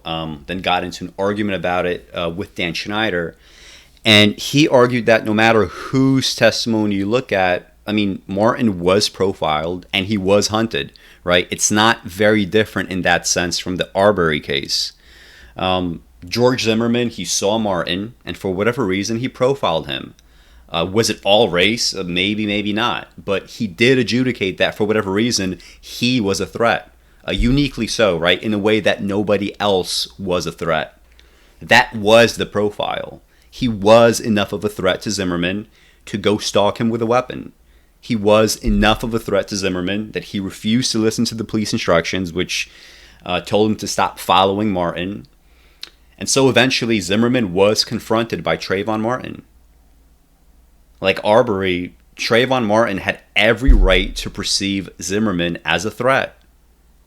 He didn't know why he was being stalked.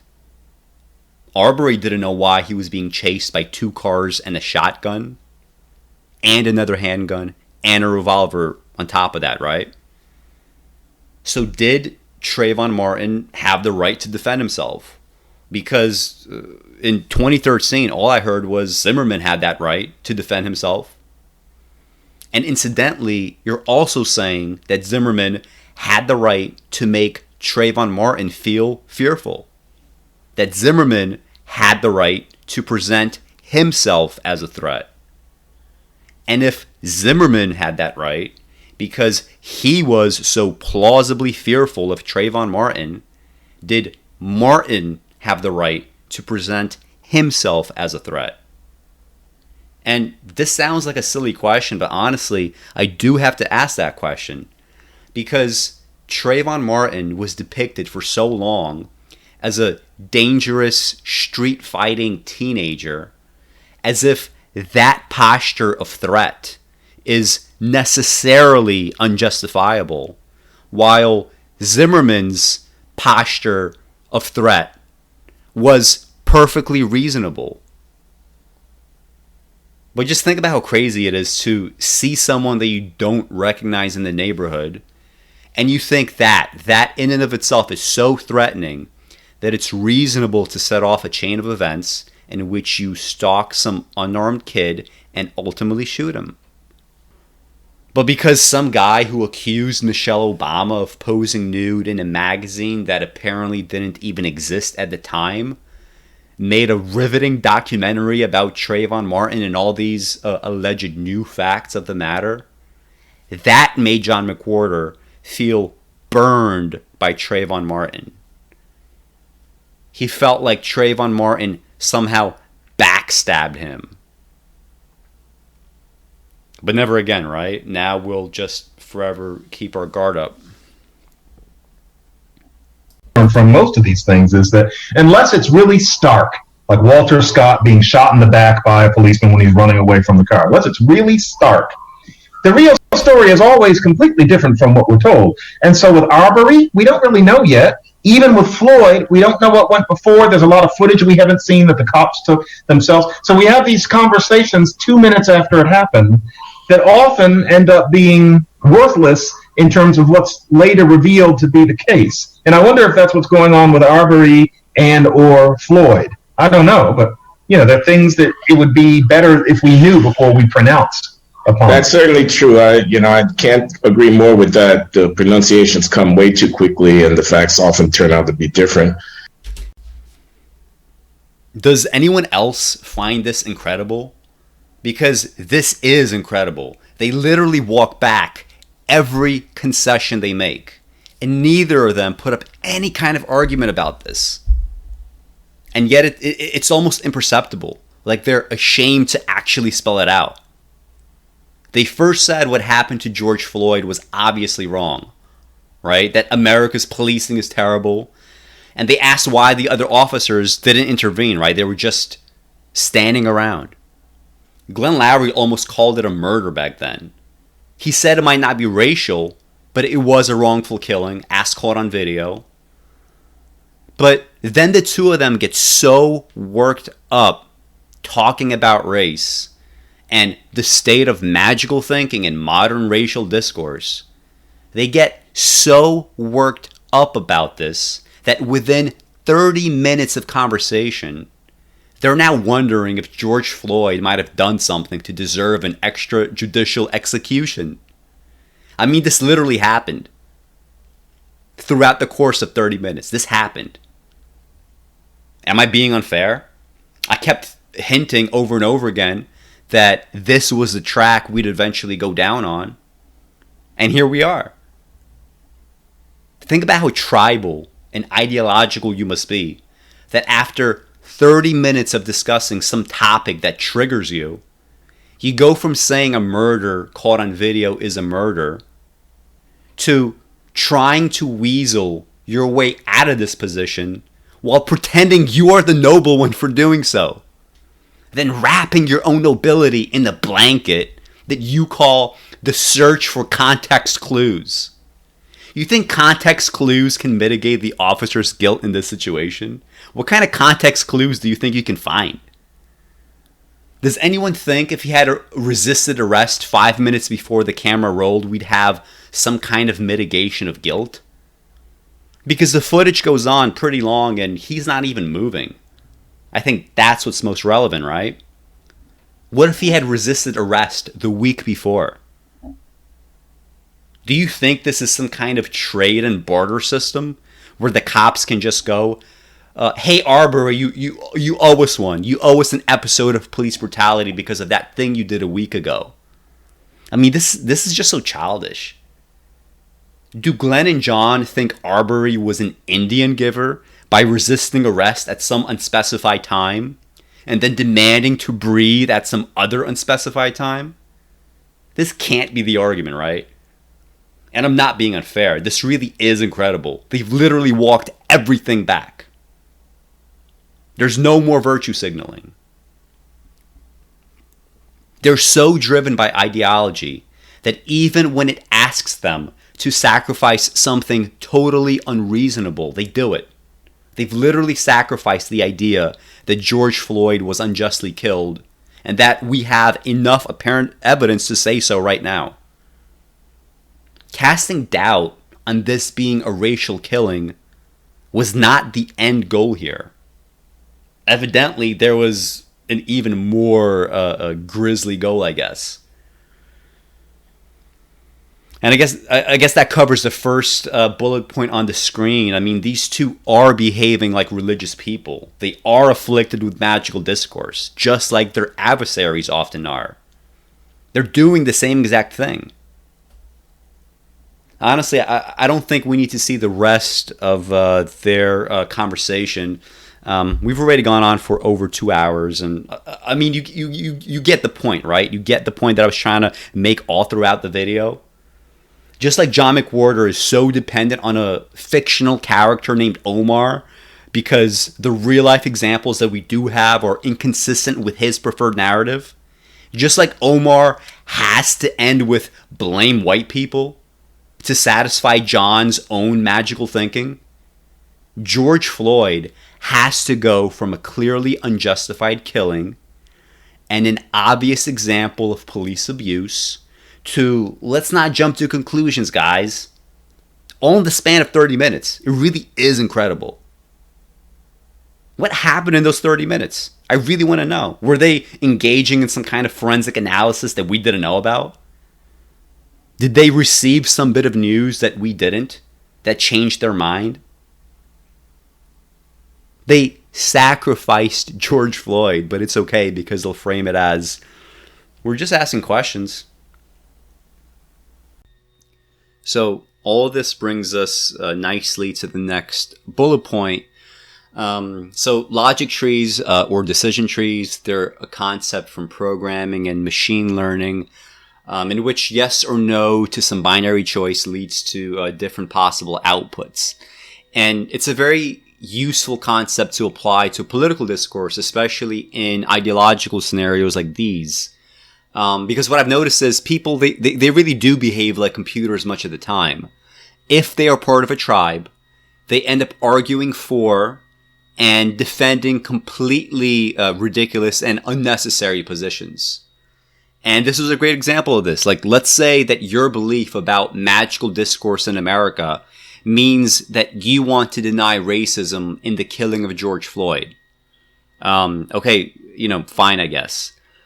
You can deny racism played a part, and it would be perfectly valid to just leave things there. But that's not enough for them, because they are behaving like computers, and because they ticked off a binary choice box. That box, meaning their skepticism of American racial discourse, that box demanded they go even further. It's not enough to deny racism here, because they see the rioting, they see the hyper-emotional reactions, and this reminds them of getting burned in the past, which is another checkbox they tick off. And so the logic tree takes them to, it wasn't racist, and it might have been in some way justified. Okay, we could have just left it as it wasn't racist, and we could have this like philosophical style hard skepticism about such claims. They have to be pushed in this direction. They are pushed to take this further and further and further. So in other words, they go from discursive skepticism to complete naivete, right? Into making arguments that are completely unnecessary for their actual position they're arguing for. And, their zealotry is so strong that they don't even notice this. And of course, leftists, right? They are subject to the same thing. Everybody's subject to the same thing. Think of the logic trees from Trump Russia, for example. Like, wasn't that embarrassing? Or think of the Rube Goldberg machines lefties have constructed just so that they could believe Tara Reid. And the logic tree is, are you a Bernie supporter, right? Yes or no? If no, you don't believe Tara Reid's allegations against Joe Biden. And if yes, you are a Bernie supporter, then you do believe the allegations. About 1/3 of Democrats voted for Bernie, and about 1/3 of Democrats believe the allegations against Joe Biden. Like, that's not really a coincidence, right? I'm a Bernie guy, but there's no way that I could peddle what has become at this point a completely non-credible allegation. And these logic trees, they allowed the reflexive nature of Me Too to completely cannibalize itself, right? These logic trees so fed into this like vicious feedback loop. Just like here, right? John's logic tree cannibalizes a clearly unjustified killing, all right? It feeds off of that. It lives off of that just so that it could perpetuate itself, right? Just so the logic tree could propagate. But, you know, we're not logic trees. We're supposed to be complex, nuanced human beings.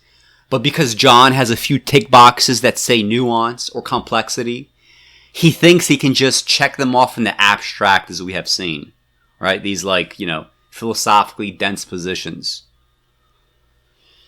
And then he can't apply the results of those check boxes where they actually matter, right? Where they actually mean something, where they don't have to cannibalize themselves or cannibalize events needlessly just to propagate themselves.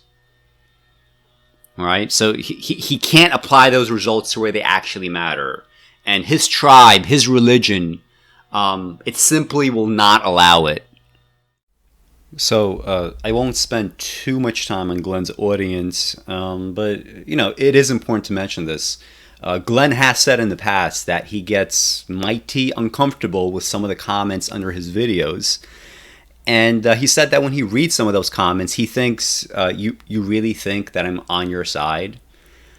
He's never been too specific about this, but my sense is he's talking about some like hyper-conservative, hyper-partisan stuff that comes up in those comments.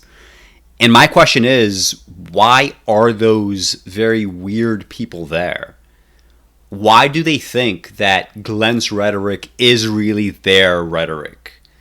Could it be because he's articulating what many of them already think, but because he just stops shy of like true prescriptive claims, they can go on pretending that they have a black ally for like their various delusions, and Glenn can continue to provide them cover and enjoy his growing audience in peace? And, you know, I'm not saying that this is necessarily conscious in his part, but functionally, like, this is the result. Right? Like, that matters, that this is the result. And it's a result that he alludes to, but he never truly addresses. And that part is conscious. So I have to ask myself, why not address it? Right? Because that is a conscious choice. Do you talk about it or not? What is your thought process there? I mean, I've written critiques of feminism or critiques of liberal thinking that attracts like all manner of jackasses.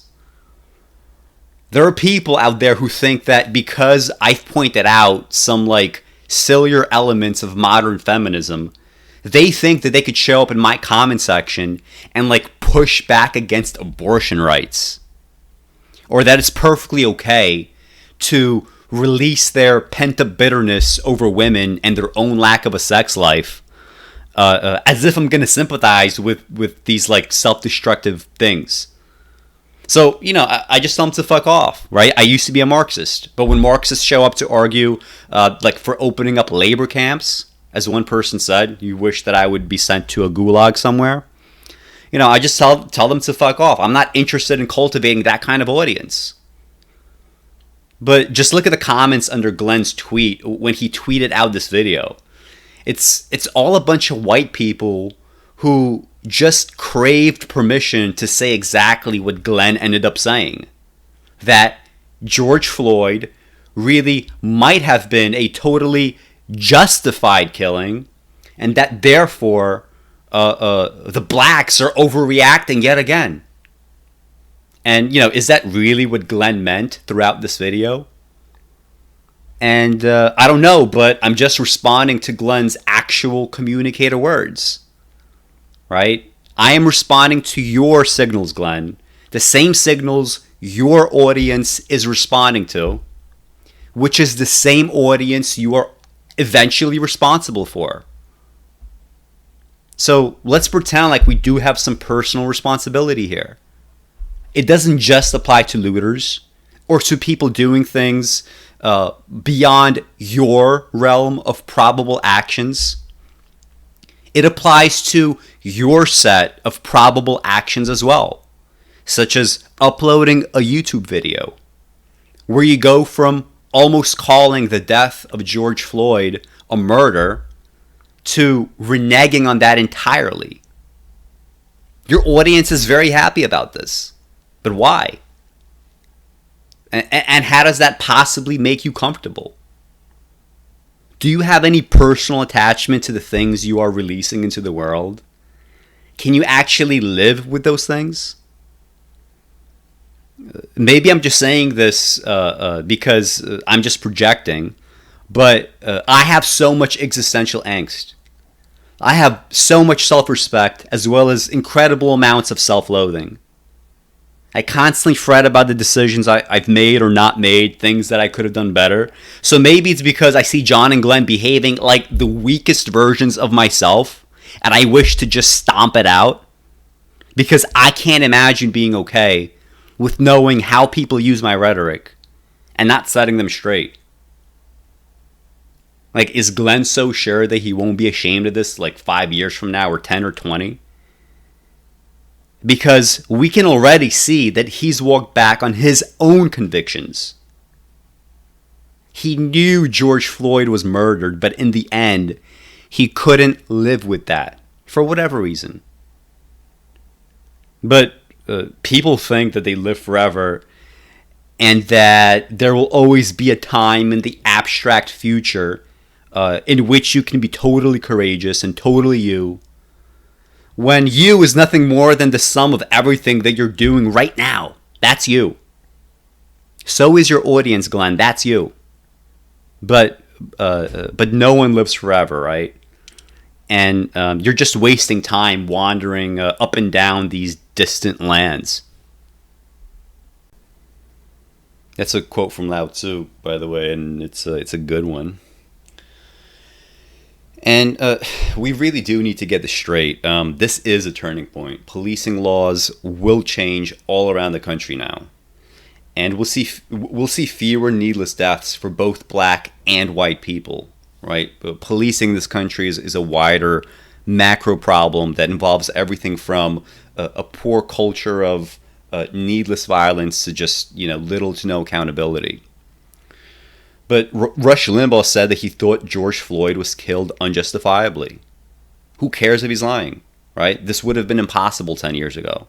Sean Hannity said that he thought George Floyd was killed unjustifiably. And who cares if he's lying? Conservatives are saying Black Lives Matter, right? They're tweeting that out. They're writing about it. And who cares if they have ulterior motives? I'm sure many, if not most of them, do. But they're only communicating what they absolutely know is total majoritarian opinion right now, right? So the turning point is here. We are quite literally at the fulcrum.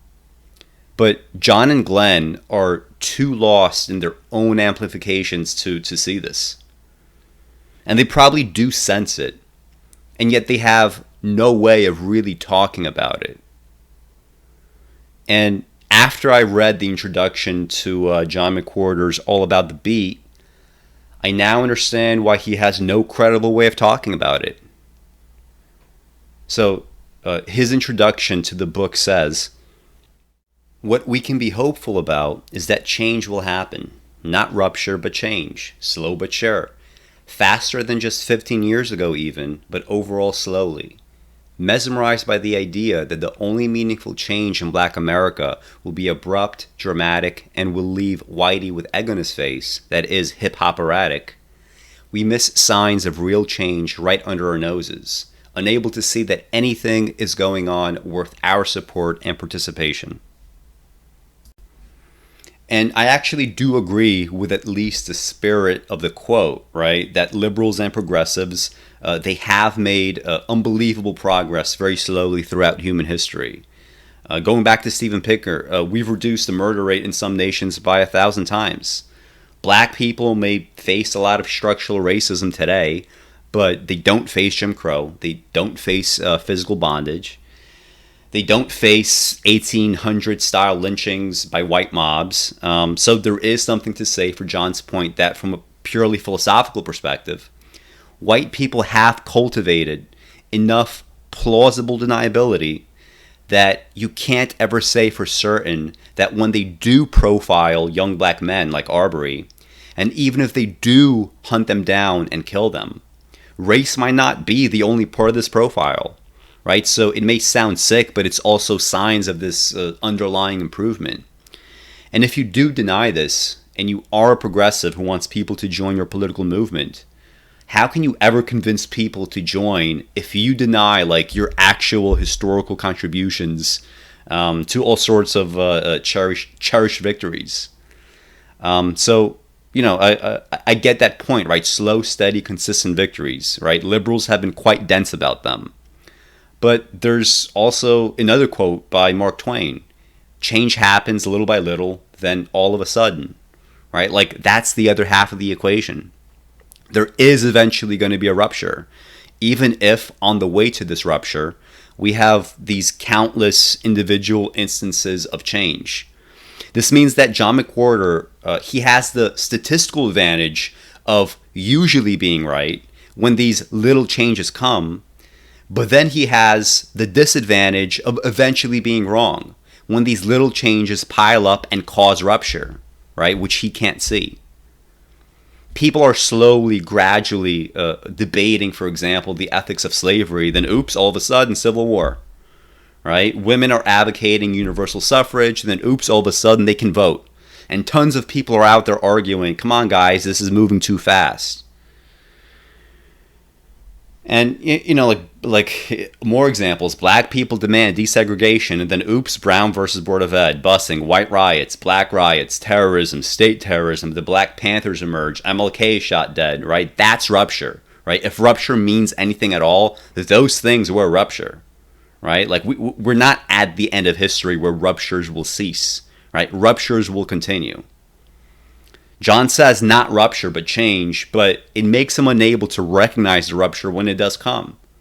He doesn't see that his position is essentially a statistical model, and statistical models are built to be falsified.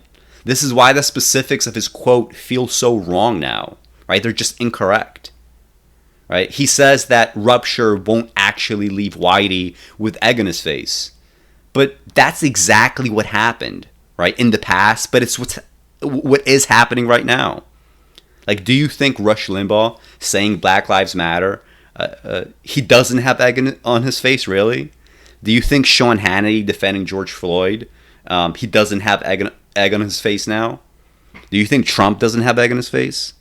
Even Biden has egg on his face due to the racial controversies from 30 and even 50 years ago.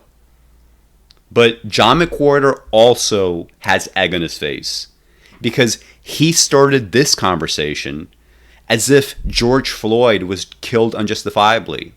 Glenn Loury presented this idea, and John sort of went along with it. But then he changed his mind less than 30 minutes later. He literally smashed his own face with an egg. And, you know, I've had egg on my face, defending George Zimmerman, for example, or of being too trusting of the initial witnesses in the Michael Brown case, or the fact that I used to be a Marxist. But, you know, but who cares, right? The key is to not continually smash your own face with an egg. Like, is there really anything more that anyone can do? Don't smash your own face with the egg. And I agree that the change and even the rupture, right, it's not hip-hop erratic. It's certainly not romantic, and it's not fun. There are actual victims here. A riot cannibalizes its own neighborhood in order to spread.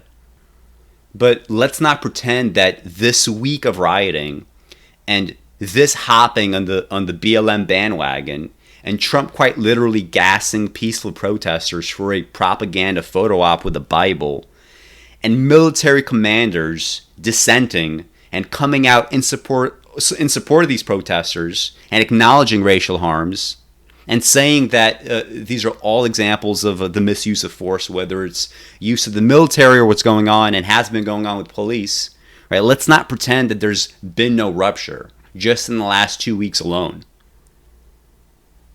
All right, and let's not pretend there are no white people with egg on their face now. Every person who did not acknowledge these truths about policing and structural racism, back when they were even more harmful, every person that has waited this long to speak up has egg on his face. That's just true. John McWhorter's specifics have turned out to not be true. McWhorter's general proposed trend line has worked, but he literally left out the entire other half of the statistical model he's relying on. And now when that data emerges, he can't capture it. He can't capture it because he disarmed himself of the tools that he'd need to understand it.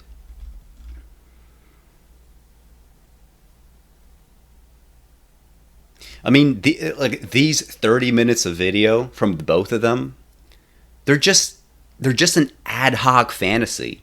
They're just an ad hoc fantasy. They are somebody else's wish fulfillment. They're nothing more than like a psychosomatic exercise. And, you know, they do show some twisted things in that arena. I'm sorry. You know, I don't want to be offensive here. I want to be charitable and I want to be kind, right? That's part of my rebrand here. I want to be more compassionate. And, you know, I do mean that. I'm not just making a joke. But that doesn't mean I'm going to allow myself to be gaslit. There's just too much magical thinking here. There is too much reliance on one's own biases. Biases are a shortcut, right? That means, for example, I will read only a select few newspapers, even if that means that I'll miss that one great piece of journalism on Breitbart. But the problem here is that Glenn and John, they use these shortcuts to get around the meat of the issue. And you never want shortcuts for that, right? That's a total misuse of shortcuts, pragmatically and conceptually. It's a misunderstanding of what these shortcuts can and should do. So they never do discuss the most salient elements of the killings and of the rioting, and ultimately they just box themselves in, right? They start with the idea that George Floyd was killed justifiably, and then they end by saying, wait a minute. And, you know, they do say some other things later on in the video, but it's just like a series of mixed signals. Like, no matter how history turns out, I feel like you could point to little pieces in the video to justify whatever you want to justify. But you can't do that with my video. You know exactly where I stand. Right? Shouldn't that be the ideal? All right? Like, there's no hedging here. But people out there, they do know that this is the rupture. And that's kind of bittersweet. Right? The rioting will spread coronavirus deeper into black communities. The small businesses that are still open, they're going to get hurt. And there will eventually be a physical backlash, right? And there have been physical backlashes already, right? There might even be war crimes committed against peaceful protesters, right? That's not something that's beyond the realm of possibility now. It's happened in the past. Trump is behaving in an authoritarian fashion. It could happen again. Right? But I also don't see how any of these things that we're, moralizing about, I don't see how they were really avoidable, because the causes of these riots haven't been fully addressed. If you believe the riots are bad and wish to become animated and performative while discussing them, fine. I guess that's a totally reasonable position. But you must then agree that a riot's total predictability is morally relevant, right? That's the moral question that you'll be focusing on, right? This is worthy of your moral focus. If rioting is a moral outrage, what about the fact that we have sanctioned riots to occur again and again and again? Because like I said before, whatever occurs in the world, right, again and again, it is tolerated and even sanctioned by that world. And the world does sanction police violence. And it does sanction a whole complex of things which somehow ends up with black people experiencing the brunt of this police violence. And this is what the riots are really about, right? It's just people who are angry about what is and is not sanctioned by the world. And that's it. Right? That's it. Anyway, I mean, that's my impression of that particular episode of The Glenn Show. I did sort of enjoy how it all just kind of, it had some narrative heft, right? Like, we went only through 30 minutes of video, but there was a clear beginning, middle, and end. There was a climax there, right? There was like a twist ending, which is also kind of insane to me, but there was a twist ending just in that video. And I was glad I was able to work with that narrative. Stay safe out there. I think I'm going to end the video here.